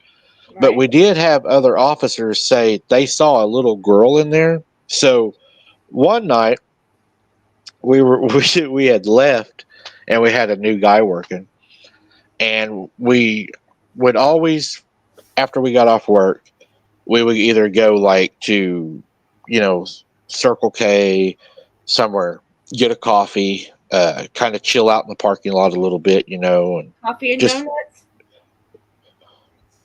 The glazed, only the glazed, and we would stand out there, and have our coffee and whatever was doing. Well, next thing we know, we had a phone we had to keep on us. The supervisors, we was always on call, and it was an emergency phone. And both of our phones start ringing at the same time. And I'm like, what in the hell? So I answer the phone, he answers the phone, and they're like, you have an alarm going off at the mall, you need you to go check it out. And we're like, we got an officer there. Is he not checking it out? And they're like, no, he's not even responding to the phone calls. And we're like, oh shit. So we jump in our cars and we're hauling ass back to the mall, to make sure he's okay. We get there, and the double doors that go into the corridor to the main hallway, they're wide open. And we're like, what in the world? So we go in, clearing each room as we go in, toward the office, making sure he's not downed or somebody's in there that ain't supposed to be. We get all the way up to the office, and the office door's opened. Well, it was a requirement. That door was locked continuously. That door, you had to have it locked. That was just part of it. So we walked inside of the office. He's gone. We can't find him. We're looking everywhere. We even got on the microphone, where you can announce over the speakers in the mall, and we was like, if you're here, meet us at the office. We got on the radio, where we're keying up on the emergency channel. Like, our radios had, we would run on channel 2, which was with the police department and everybody, but you had what they called an auxiliary electronic channel on it, and it was already on. So anytime anybody keyed up on that channel, no matter what channel you're on, it will come across your radio. That's the emergency channel. So we got on it and called for him, and he never answered. So we started reviewing footage of the security cameras inside of the mall to make sure, he wasn't kidnapped or worse. So we're watching it, and you can see him. He's like sitting in the office, and you can see him working on the computer and everything. And he gets up, and he stretches his back, and it's time for him to do his round. And he had took his duty belt off, which we were known to do that at night when the mall closed, because them things are heavy and uncomfortable. So he walks over and he puts his, his gun on, his belt and everything, hooks it on, and walks out, the door. And just as he opens the door, he opens the security door, and he looks to the left, and the dude takes off, boom, running. I mean, this dude flat out hauling butt. And we switched to the other camera of the East Wing. He's running as hard as he can. This dude it looks like the look of death on his face. He is running. He goes down the hallway running, down the main corridor running, busts both of those big doors open, runs across the parking lot on the parking lot cameras, out of sight. And we're like, what did he see? Some people say he's still running. Yeah, I mean, so we got up and we're like, what did he see? And we opened the door and we looked the way he looked, and the only thing that was where he was looking was JCPenney's storefront, which was all glass, and it was shut and locked, and they had very good security there. And there was what they called a public corridor, a hallway that led down to a truck court, which was already secured. So we couldn't figure out what had happened. Finally, the phone rings. It's him, scared to death. He's like, I quit. And we're like, what's going on, dude? Why did you leave this unattended? Because if you leave a place unattended and you're on duty, somebody dies, you can actually get charged for manslaughter, because we're first responders and we abandoned a post. And we're like, what are you doing? He's like, I'm not working there no more, dude. And we're like, well, at least come back up here and bring us your uniform, because that meant that we was going to have to work all night now. So he shows up and we're like, what happened? And he's like, dude, whenever I got up and I opened that door and I looked over to the left inside of JCPenney's, he said inside of their store was a perfect scene of the Civil War. There was soldiers, they were injured, there was horses, there was a fire. He said everything was just like he had went back into time. And the dude quit. He quit that night. Mm-hmm. Some kind of portal or something, probably. It scared him so bad. I mean, he ran so hard. After that, we spoke to the captain, and I had to work the next night. by myself, and I was walking out. Nothing had happened that night. The usual, bangs and knocks and stuff like that. But you get used to that over time. So I'm walking down the public hallway. The bathroom doors, whenever the janitors would clean at night, they were required to prop the doors open. That way, if we had trouble at night, nobody could hide behind a door. We could see into rooms without having to open doors. Well, I walked past them, and it wasn't uncommon for them to leave the door shut because sometimes they would just get lazy. And whenever I walked past them to get ready to go home to set the main alarm, I heard a toilet flush. And I was like, what the hell? So I turned around, and I'm like, do you look, or you just set the main alarm, leave, and then let them deal with it? So I'm like, curiosity. So I go over, walk in the girls' bathroom, check it out. Nothing's in there. Go to the men's bathroom, walk in there. There ain't nothing there. So I'm like, okay, whatever. So I walk down, I set the main alarm. You've got 30 seconds to exit the building and shut the door before everything goes off if you don't shut the door. So I go down, go to shut the door, and just as I'm shutting the door, I hear a little kid's voice go, goodbye.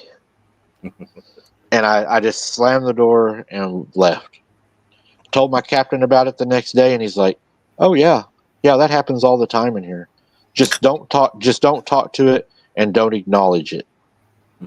But after that night, we started having 2 officers on duty at a time because of what was going on. And what was weird is after we started doing 2 officers, everything really pretty much calmed down. Oh, yeah. And, it's weird. You wouldn't think that, a demon would be a respecter of people. You wouldn't think because there was 2 people there that it would stop. You would think that it would carry. I mean, the other noises still carried on, but the real heavy stuff had really pretty much stopped. So I don't know if they're afraid maybe of getting caught, maybe getting outed. Like, we better quit now because they'll be able to prove that we're doing this, and they might come in here and do a cleansing, and get rid of us, because I'm sure they really like to be there because, I mean, you got all kinds of walks of life walking through that mall. I mean, thieves, killers, no telling what kind of attachments are on them. And then you got this one place, they sell Ouija boards from Africa. They're imported. They have magical rocks that are sent in that you can go buy a piece of it. And that was the weirdest damn shop I'd ever seen. I hated that place. Yeah, we had a place like that. It was a place that sold objects from art pieces and different kinds of objects from Africa, and it was upstairs. I worked in a mall like you did, except I was maintenance, and we were there till like 1 a.m. doing our cleaning. Well, I volunteered to clean upstairs because nobody else wanted to, because of what was upstairs. I found out from security before I went to clean up there my first night, and one of them was kind enough to let me know that there's this thing that they called the hairy man that would come and visit anybody that was cleaning up there. So I'm like, okay. So I'm cleaning up there. There's this dark, really dark corridor because they turn all the lights off upstairs. Right? There's no security lights, nothing upstairs. All the security lights are downstairs. So I'm cleaning in the dark. So I'm having to wear a headlamp, and all. And I get around the corner and I go to start cleaning that corridor. Well, that store is right on that corner on the inside wall. I'm cleaning around there. I don't hear nothing. And I'm like thinking in my head, yeah, I'm probably going to hear something. And then all of a sudden I start mopping over towards the banisters that are over the center where it opens in the center court. So I'm cleaning over there and I have my back turned to the store. I hear something going in my ear, and I turn, and then in my other ear I hear, Yeah. and when I turn all the way around to the store, I see a big brown haired creature running into the dark. And I'm Wow. like, I wonder what that was. Security comes around. Security never would walk down that corridor. Security comes around to check on me, and they stop right near that store. And he's like, "So have you seen anything yet?" And as soon as he said that, he and I both heard the. Oh. He turns around and says, "Well, I'll see you later."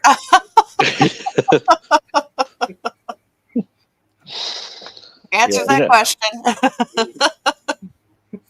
He's like, how much more you have left to clean? I said, I got to clean the whole corridor. He's like, yeah, see you later. And that would happen almost on a nightly basis. That was the only look I got at that thing, though. The rest of the time I'd go by there, I would talk. Then I'd be like, okay, you're not going to bother me now. You're going to leave me alone while I'm cleaning this, and I'm not going to look in your store. I'm just going to go. And I wouldn't hear anything when I'd say that. But if I'd go up there and I'd forget to say anything, that's when you'd hear the grunts and the growls. And yeah. And then are them corridors not scary places? Oh yeah, we had the security corridors downstairs, and it's all white wall, of course, and all the doors are locked. Well, there was one corridor that nobody was allowed to go down, not even security. They always kept it locked. We had one night in our mall, nobody knows why. I won't say his name, but he hung himself in the corridor.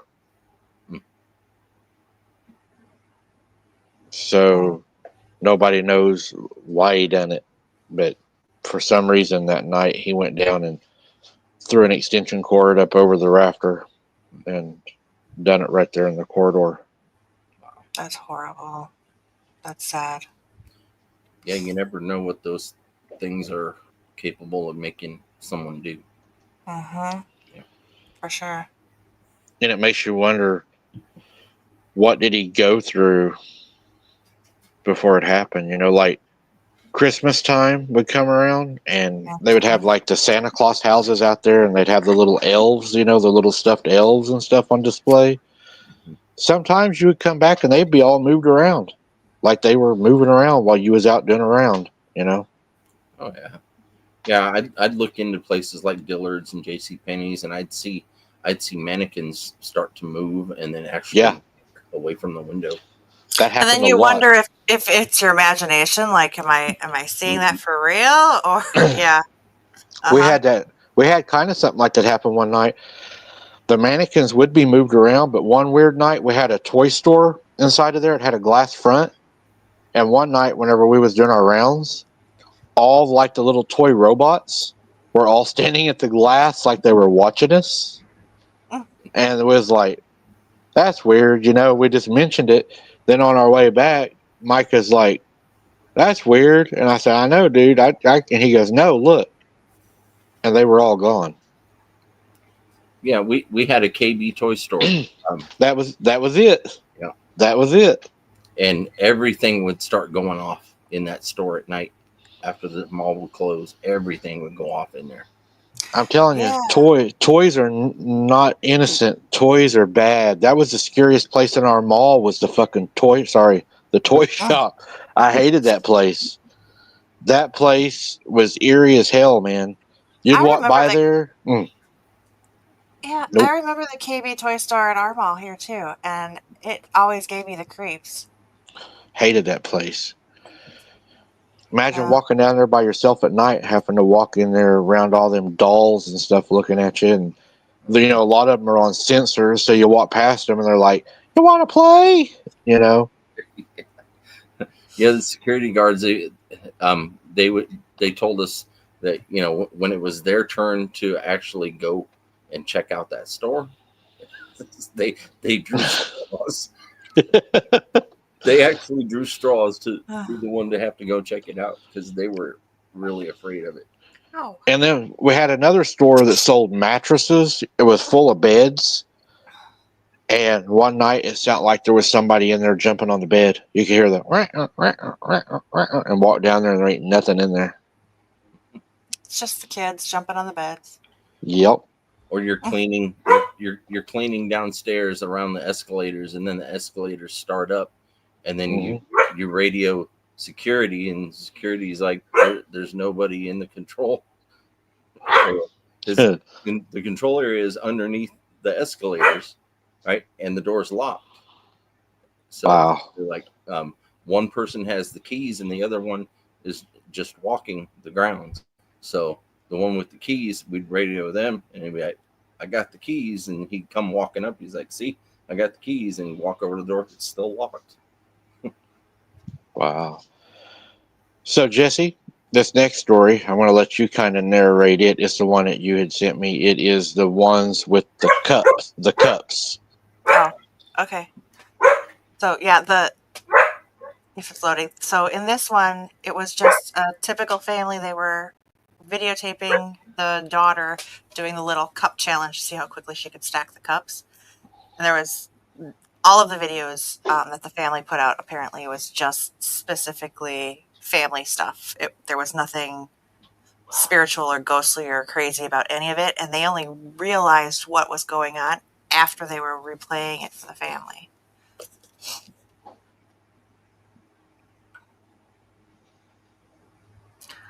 So, if you watch above the girl's head. Oh, wow. The little doll stood up. It's one of those Toy Story Jessie dolls. So, you know, those are like those cloth dolls, too.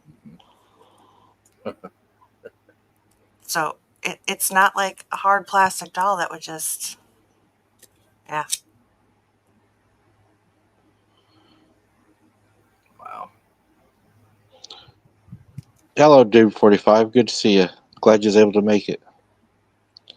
I mean, again, it's another toy, another doll.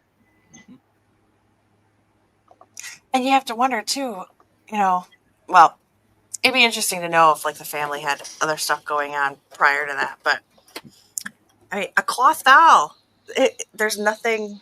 What would be the explanation for something, like the logical explanation, if not? Maybe they think because it's going to be given to a child and children are vulnerable that they're going to have a chance with a child. Well, here's a question. This just came to me. Here's a question. After all, Ouija boards are sold by the toy companies. Yeah. Could there be something? Could the toy companies know exactly what they're doing? Could the toy companies be actually putting something in our children's toys? That's something to think about. There's a rumor about the owner of Disney World. Well, yeah. You hear that so many times. Is it really rumors? But, I mean, Mattel, I mean, think about it. They're the biggest sellers of dolls, right? Isn't it Mattel? Right. Think of how many other toy companies there are out there, what they're selling our kids, what we are then inviting into our homes. We're paying them for. Right. That is scary. Oh, yeah. Thank you for that, Sunshine. God bless you for that. The next video we got, Harold, actually comes out of Oklahoma. A little boy was playing out in his backyard trying to be the survivor man, and he actually accidentally catches a Bigfoot.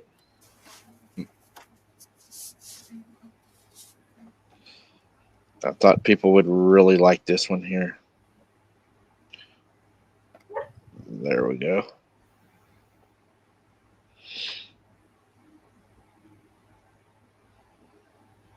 Good to see you, Walter. Glad you was able to make it.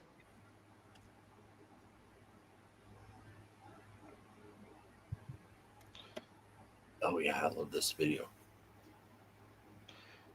I did have to remove the background sound, the music, but if you watch, you'll also see it threw a rock at him too. You see it move through the background right there. And then they'll actually show you the rock in slow motion. It was throwing rocks at him, but I don't think the kid ever notices.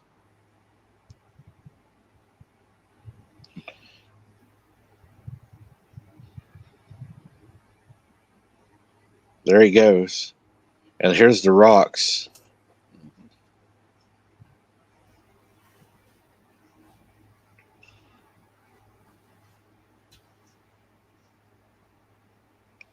See the rocks landing behind him. Oh, Yeah. yeah.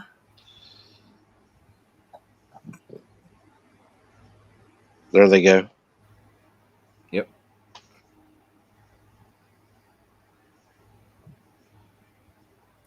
And where was he doing this?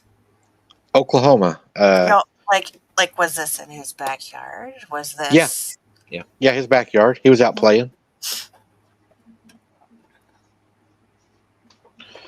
These things are almost always around, you know. Your kids are outside playing, and there's something after throwing rocks at your kids walking behind them. Doesn't matter if you're in the country or in the city. Yeah. I mean, they're around. They're watching. And I've got They're all over. another video here. Try to get through some of these. We're working on 2 hours here. But yeah, if you watch on my channel the video with me and Christy in the parallel forest, I slow it down. I slow it way down, and you can actually see a Bigfoot moving parallel with me as I'm moving the camera. Oh, wow. One watching her, and then when I zoomed the camera in on it, it focused on me and then moved with me as I'm going the other direction. You knew you Wow. had the camera? Yep. Huh. Well, here's a sheriff's car cam. A lot of you might have seen this one before. It's a very famous one.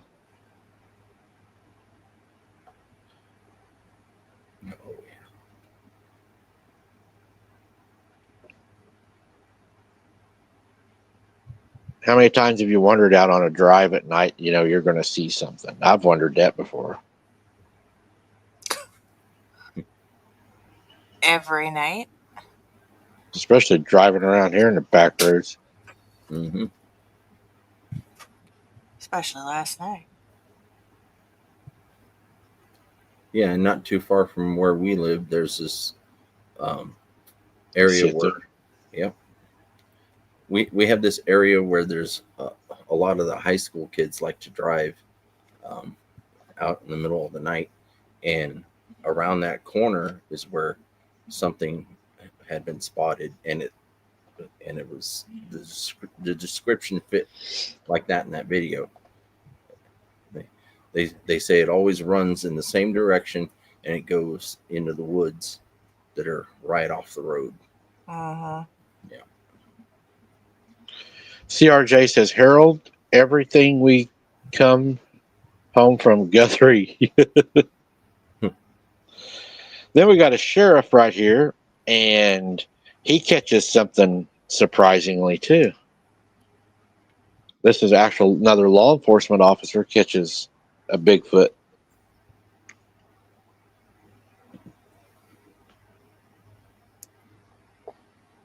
He's talking about somebody dumping litter on the side of the road, but I don't believe it was litter.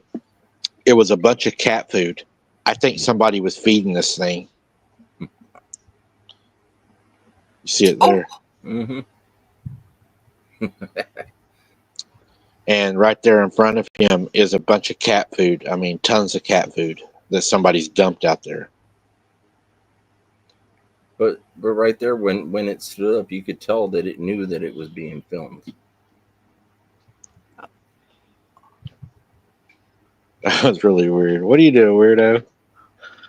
Logan's walking through here giving me a weird look. I'll play it one more time for everybody to see it kind of raise up and down. It's pretty weird. It's kind of like it says, "Here I am," and it's what? Well, is he saying "Here I am," or is he saying, "Hey, what are you doing with my cat food"? Yeah, leave my food alone. And I'm not sure, but the way that the Bigfoot looks down, or that creature, if it's not a Bigfoot, but when it looks down, it might not be alone. Oh yeah. Wow. You ever wonder how many times are we out and we're actually close to something, that we don't even know is watching us? Very often. Oh, yeah. You know. You just know it. It's just something that, when it's happened to you as many times as it's happened to me, it's like, that what you're feeling is what it actually is. And for everybody in the chat, this next video, is Christy almost back, or is she going to be a while? It's probably going to be a few more minutes. I mean, it's not that long of a drive, but I didn't know. She may not want to see this one anyways. If she does, we'll play it again. This next video, I want to warn everybody, it is a bit kind of scary. It is pretty wild. So I'm going to go ahead and play it just so everybody knows. I know it's close to a lot of people's bedtime right now. And this one does deal with sleeping. So here it goes. The sheriff's department confiscated his video. Hello. My name is Ken Kaufman, 33 years old, healthy for the most part. Lately, something strange has been happening to me. I've been having these dreams of this thing standing there, watching me while I sleep. I drew a sketch.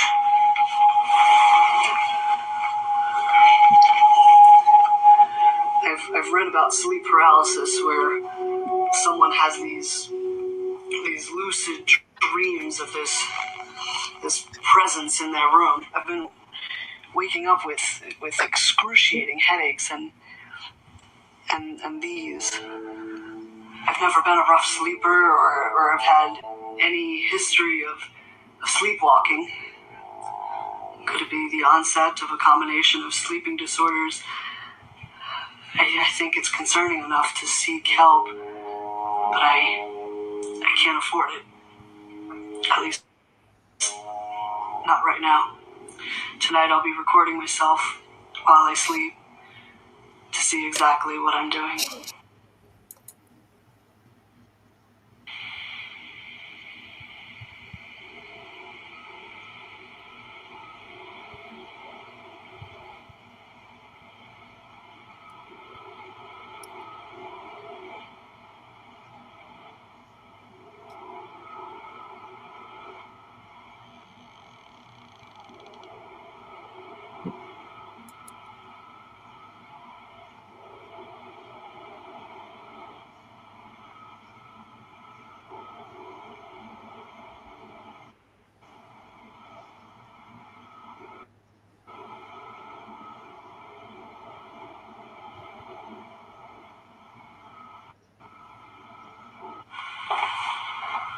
It's clear.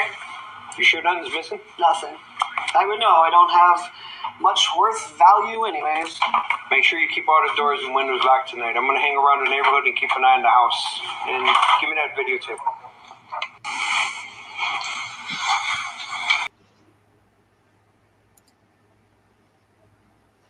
The police confiscated his tape, and then finally he got it back after battling with them to be able to get it back.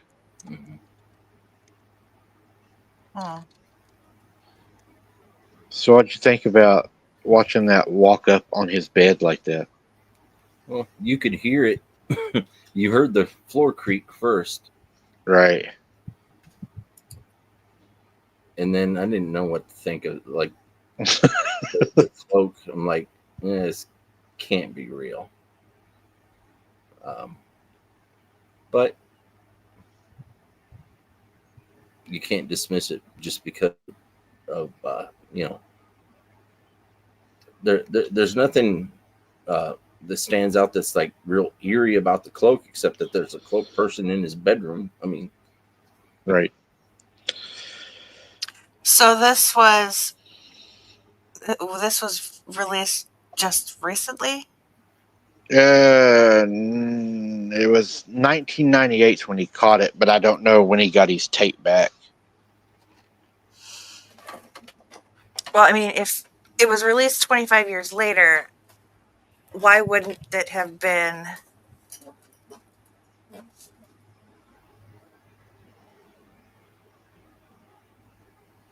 I don't know. It's just, I don't know.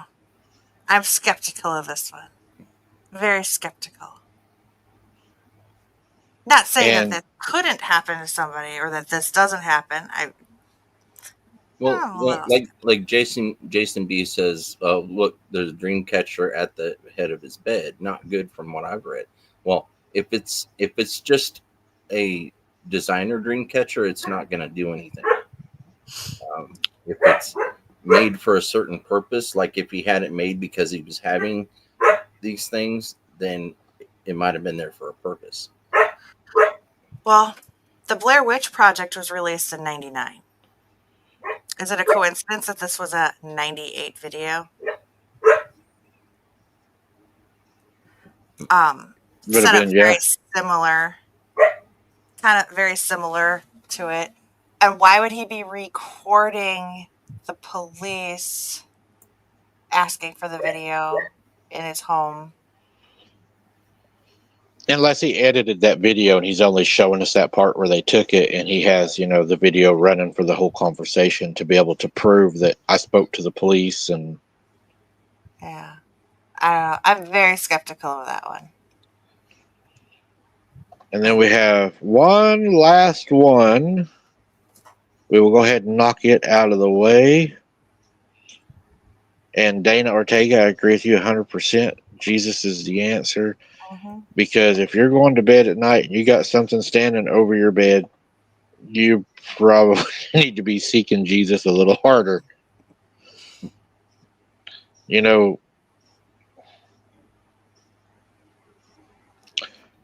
What would be even worse is if it wasn't an entity and he'd had somebody coming in his house at night standing there watching him sleep. I think those are the scarier ones, like the guy who, stuff in the refrigerator was missing and then found out that there was somebody in the furnace or attic vent thing that would come down at night. That's creepy. Oh, yeah. What personally happened to me, being 6 years old, having these things floating around me and then lifting my legs up at the end of the bed night after night. 6 years old, I didn't really want to tell anybody because I was afraid that I would get in trouble for making something up. So, there's that goes through people's heads too. Is that if I say anything, I'm going to get chastised for it. Oh, yeah. Yeah, I used to worry about that too. This was a doll that was apparently given to him by a friend, and it creeped him out. And just I can see why. Just to see what would happen, he decided to, because it creeped him out, and he said it moved on him at times. So he set up a camera and recorded it overnight, and you could kind of see. Yeah, my grandma collected the Hobo figurines.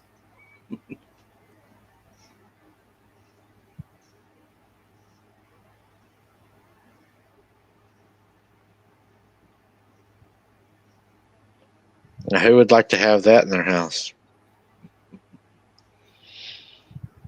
I wouldn't have that. I would not have it. My grandmas were a lot smaller than that. So it just moves slightly over time, huh? Its head? Yeah, ever so slightly, but that's why the camera person ended up speeding it up so you could actually see it move in a little bit faster, and then the head drops down. You'll lay that by you at night on your bed, Harold. Yeah, I think Christy would disown me. Yeah. And it's stuff like that you have in your house, and if it moves ever so slightly like that, you You just think, oh, maybe I bumped it. Maybe it's, wouldn't even think twice. Nope. There was a lady that I spoke to that moved into a house that it had I think it was a Mickey Mouse doll in it, and it was an old one. And she said it would move around the house. She'd find it in different places all the time. Yeah, that would be creepy, hearing Mickey Mouse laughing while it's running the house. I'd be laying in my bed with my 12 gauge pointed toward the hallway, just waiting. See stuffing flying all over the place. Get the biggest mouse trap you could. Get your dog in there shaking it, and it's screaming for help, and your dog's in there shaking it. Or it's shaking your dog. Yeah, then you hear it going, I don't know. You're killing me.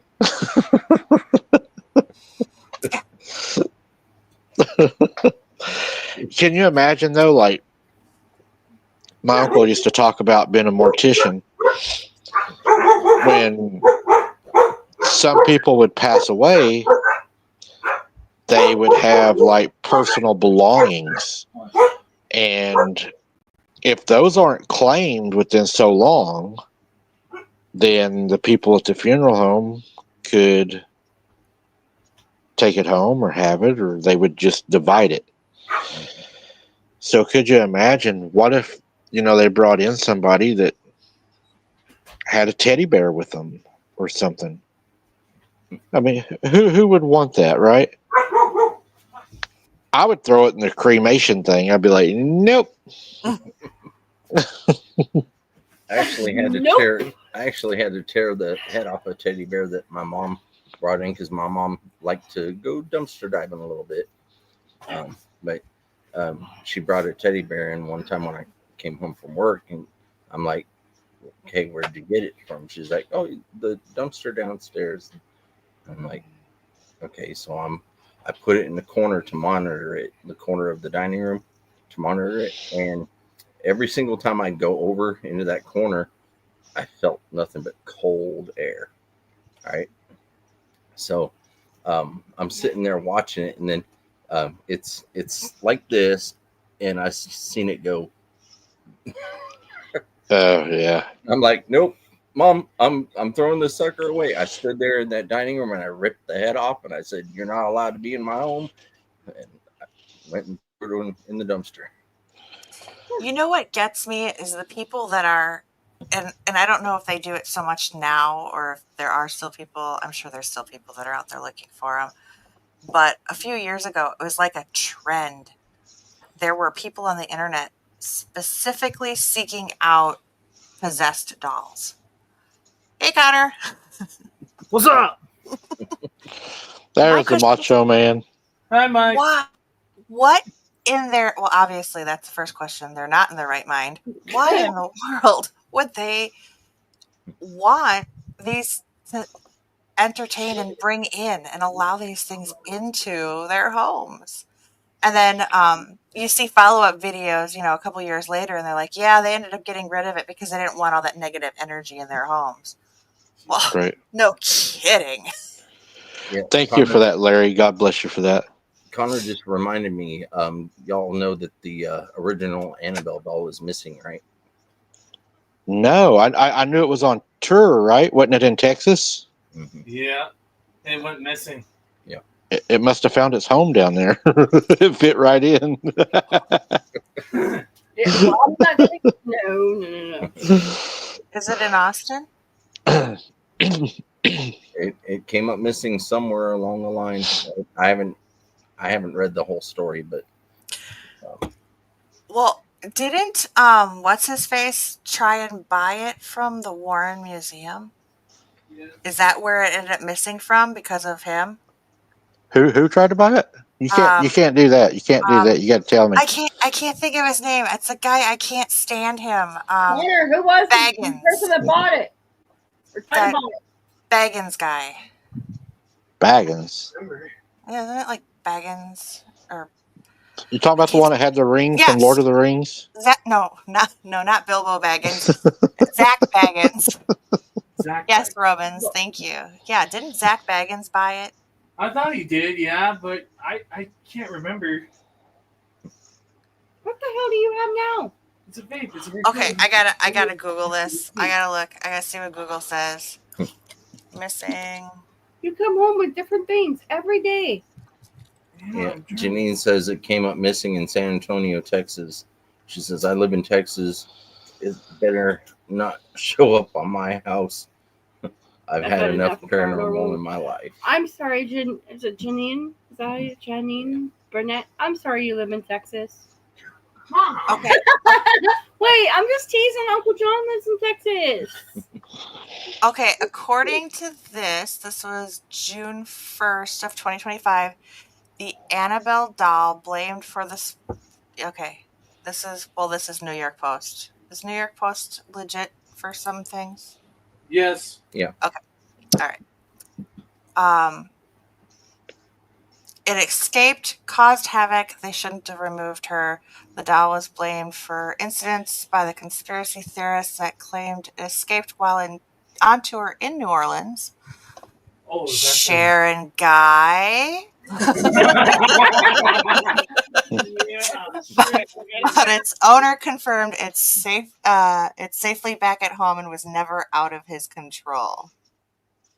Highly suspicious. So it's not Now missing. we know why. No, it's not missing. Huh. Now we know why Sharon's been so busy lately. Sharon, have you been planting something out in those cornfields? Hey, I live in Texas. I'm sorry. I mean, hi, Edith. You know, another thing too is why are cornfields so scary? I hate cornfields, even in the daytime. They will come. Haven't you ever seen that show? Well, Children of the Corn started before that, though. He wants you too, Malachi.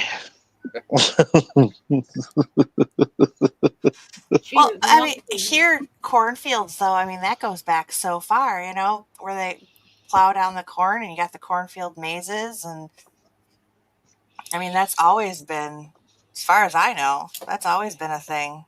Things Right. jumping out at you at cornfields during Halloween time. Jeepers Creepers, your dad's favorite show. Yeah, I mean, that movie. Watch a movie called Scarecrow. It was made in the 80s.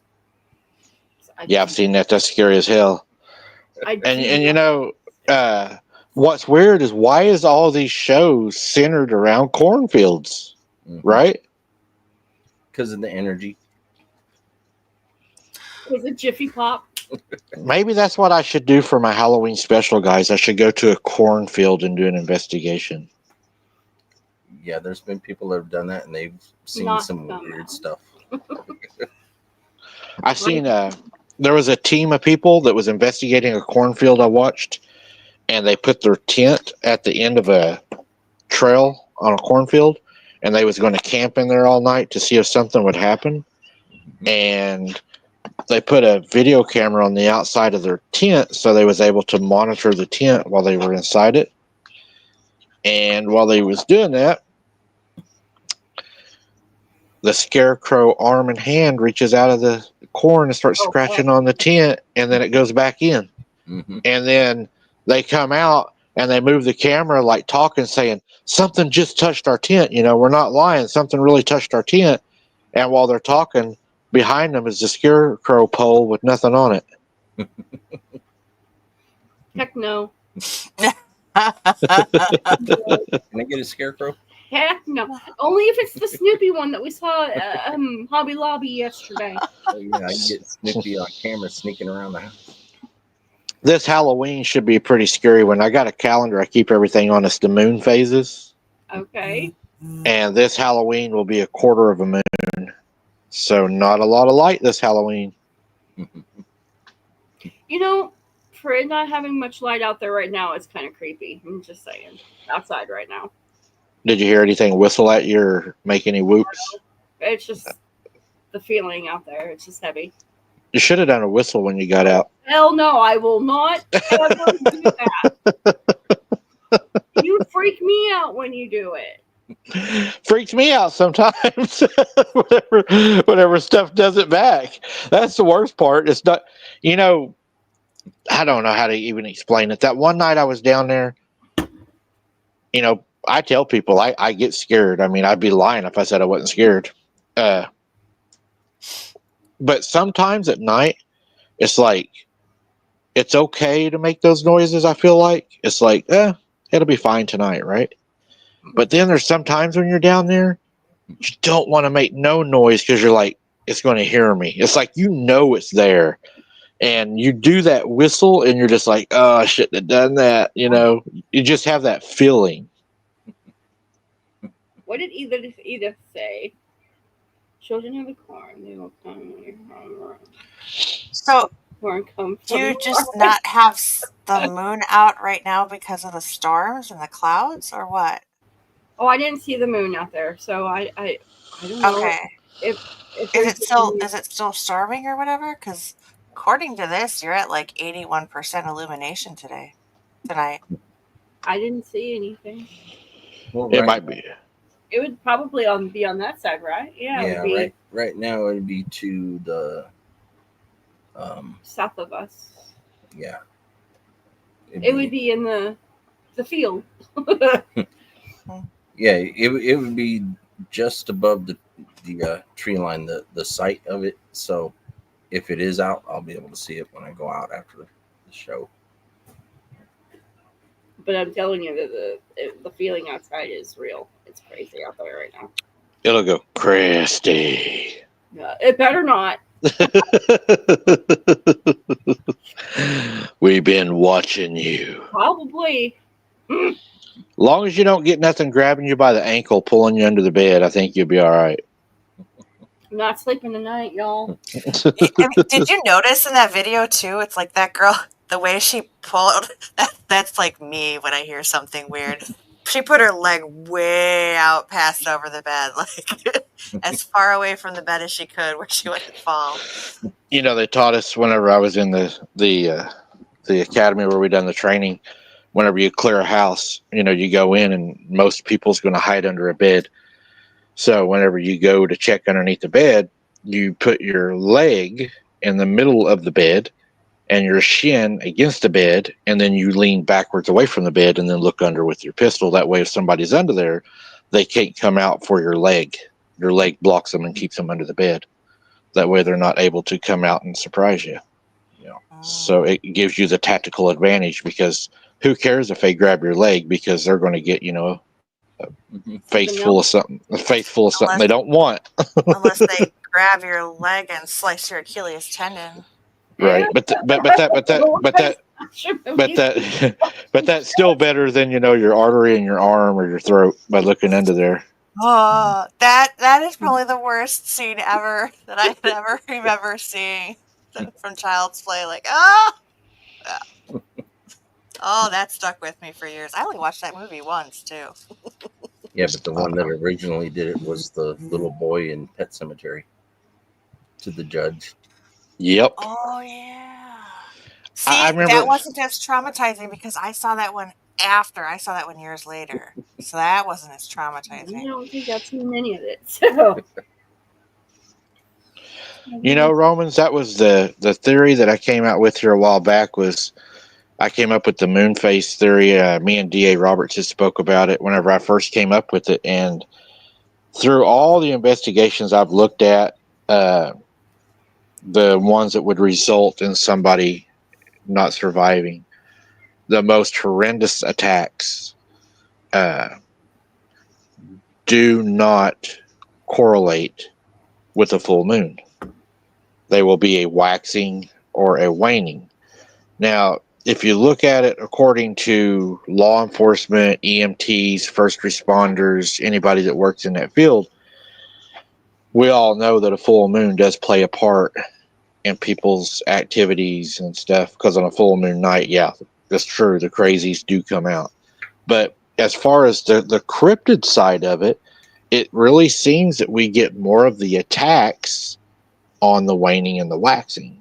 And my theory on that is they use their low light ability to have full ability over you. Not only do they have speed, hearing, smelling, but now they've got eyesight. And if they go out on a full moon night, if you think about it, they really don't have that much of an advantage, because I can see really well out here on a full moon night. You can see through the pastures, you can see the trees.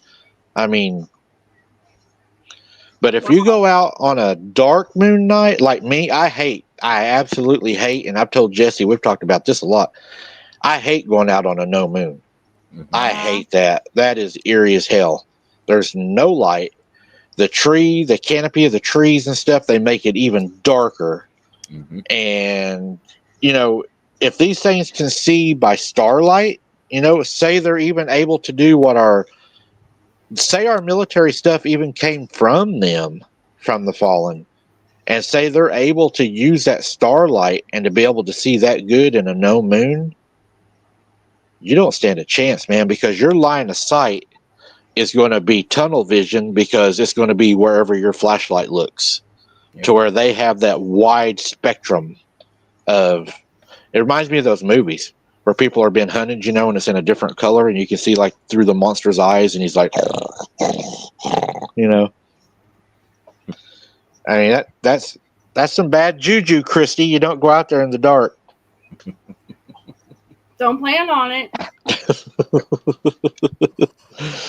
Harold's going to take you down there to the parallel forest at night, and y'all's going to do a investigation. I want to. In the wildlife refuge after dark. But not in the refuge. On the outskirts. How do you get into it through the refuge? And Bernard James, welcome to the YouTube membership. Thank you for joining. We appreciate that. Oh, he's been joined. He donated 5 memberships. Oh, did he? Yeah, he's been a member. Oh, okay. There we go. Bernard, sorry if you got the wrong glasses on tonight. I don't have the ones that I can see with. I got the ones that block the blue light. Should be wearing these. But for everybody that's been asking me, and I don't know how to say it any clearer before we get off here. I'm getting ready to let y'all. We got to get going. But a lot of people keep asking me, we're not seeing the videos that you're releasing. And I think people are getting confused on the Patreon and the membership videos. The Patreon is a total separate thing than the YouTube. On Patreon, you can get away with saying a lot more. And that's where we're able to go and really pretty much express our true opinions on things and take deeper dives, and like the Vatican video we're going to do. If YouTube, and I just found this out. I didn't know this, and this may help a lot of people. Even a YouTube membership video, members only or private, even if you upload it as private, if you do something wrong or copyright, you're still adhered to their policies, and they will find you and they will ding you. So we had to move that kind of stuff to Patreon. Now, we are going to have another live coming up. It's going to be a members only live like we did last time. We had a lot of people show up. And Harold, you're welcome to join the Vatican one with us if you want to do that recording with us. I got some pretty crazy stuff. Oh yeah, yeah. I had no idea, guys, what I was getting into when I started digging into that. Oh my God! I mean, oh my goodness. The rituals. I mean, they are some. The rituals are. Did you know they call his name 3 times at the end of the bed? Don't give it all away. I mean, that is weird. And they destroy his ring, and there's a whole big ritual that they do. Well, there's a whole big ritual that they do that's in private too when they crown a king or a queen. Mm-hmm. That still to this day, only special elite people are allowed to know about. Right. And it's part of the church ceremonies too. There's things that go on within that is hidden because it's part of the religious ceremony aspect. Why? Right. Thank you, Margie Burt, for that. God bless you for that. Dana Affliction, good night. Yeah, that's what we're getting ready to do too. We're fixing to go good night. Harold, I'm going to let you tell everybody what y'all are up to, where to find you and everything. I know Christy's ready for bed. I'm ready for bed, Christy, but I'm hungry. I'm going to have to eat something first. Yeah, you can find us on OCST, Oklahoma Cryptid Search Team, on YouTube, Facebook, and TikTok. On TikTok, it's OK Cryptid Search Team. Everywhere else, it's OCST. I'm working on the next couple episodes. I'm going to start working tomorrow, actually, on the next couple episodes of Merle the Bigfoot. So I'll be having that come out. So, Christy, what? I haven't been doing much of anything, but I don't mean it like that. But I have started. Well, like you said, I work. But I have started coming up with an idea for Casey Merritt's coasters that she has won. So it won't be long, and I'll be sketching them out and wood burning them and getting them to her. So I also started working on the 60 wedding anniversary plaque video as well. So that'll be coming out soon. That's cool. Yep. The one that I did for my aunt and uncle. So. Wow. Nice. Find her on CRJ Designs. Oh yeah, CRJ Designs on Facebook and TikTok. And YouTube. And YouTube. You're very talented. I've seen your work. You do good work. It's just hard for me to plug my own stuff because I'm always with him. So sorry. Harold to keep you in line though. I got faith in that. Oh, he does, and I keep him in line too. Well, if you watch the last episode of Merle the Bigfoot, oh my goodness, he talks about watching her stuff on YouTube. It's funny. Yeah, that Bigfoot thing's getting around quite often here lately. There's been all kinds of animals morphing. The thing is, for us, it's not so much all AI generated. It's voiceover by Connor, and Cammie said she wants to do a voiceover for one of the characters that we're coming up with, and heck, I might even do the voiceover for one of the characters. And so it's not just so all AI generated, it's going to be voice-overed by us.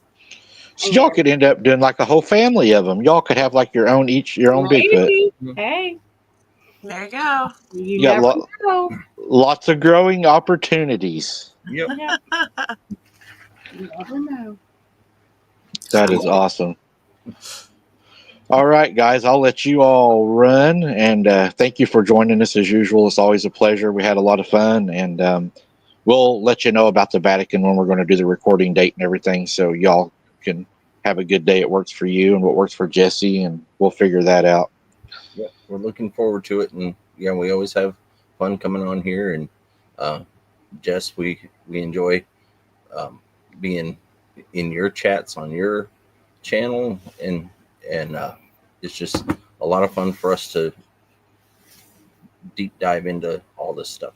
Yeah, well, I appreciate you being there. So, thank you. You're welcome. Except for when they start calling Harold's name over and over. You know, the thing is, now Harold knows how I feel. I have yet to listen to it. Believe it or not, that all started when I had to go pick up CJ. So I have no idea what the hell happened. So you might be better off not knowing. Maybe. Maybe. But hey, I have to protect him too, just like, he has to protect me. That's right. Right? That's part of the deal. Ain't the first time I've heard my name being called out in the woods. Yeah. At least you're on that side of the screen, right? Yeah.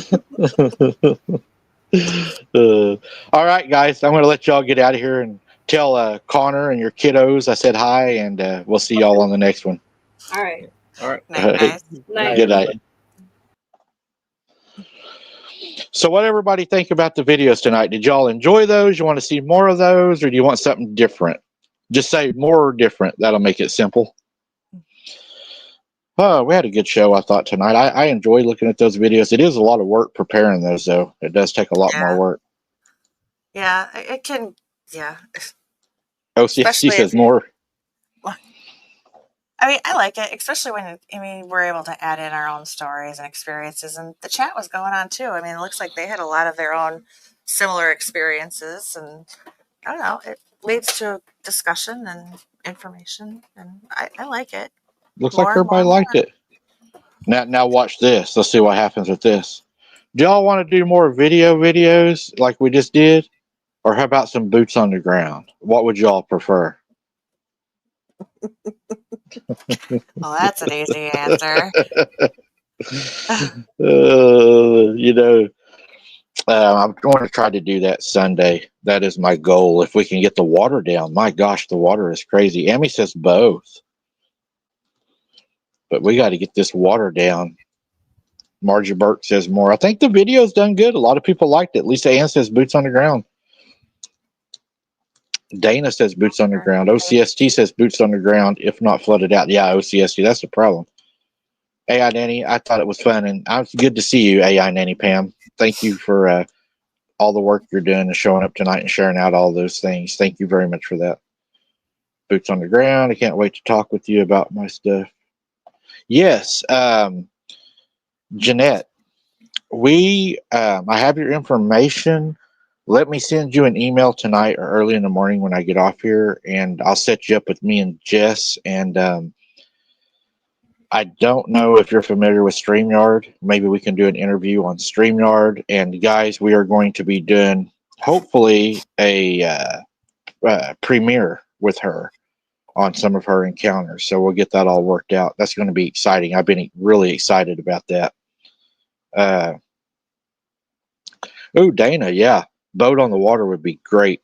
I just got to make enough money to get me a boat. I ain't going out there in my dinghy at night. That little boat I got, you forget that. Hell no. Them sides sit too close to the water. No. Have you seen those little itty bitty pontoon boats that fit like two people in it? Yeah, at night, you wouldn't catch me out in this lake in something like that. Just like those inner tubes that you can sit in where your feet hang down below it and fish. Ain't no way. Nope. That is not happening. Ain't never happening. So, no, not in this lake. There ain't no way I'd do that. Nope. No way. Oh, all right, Jess. I guess I'll let you. Well, thank you, everybody. Say your piece. Thank you, everybody, for being here tonight. I appreciate each and every one of you. I know it was a late one. Hope you all enjoyed it. Stay safe. God bless.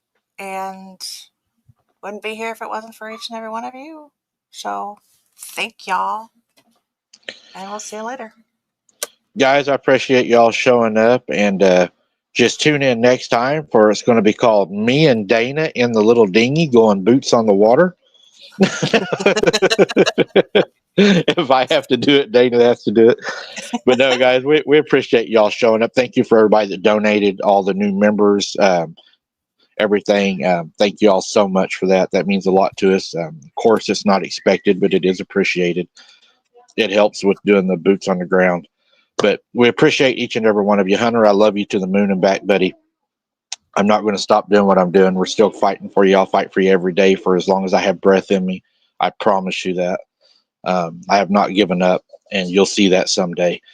And to everybody else, thank you for the support you've given me and him and my family. And until next time, guys, keep your head on a swivel. Don't be something's dinner. God bless, and good night. Night.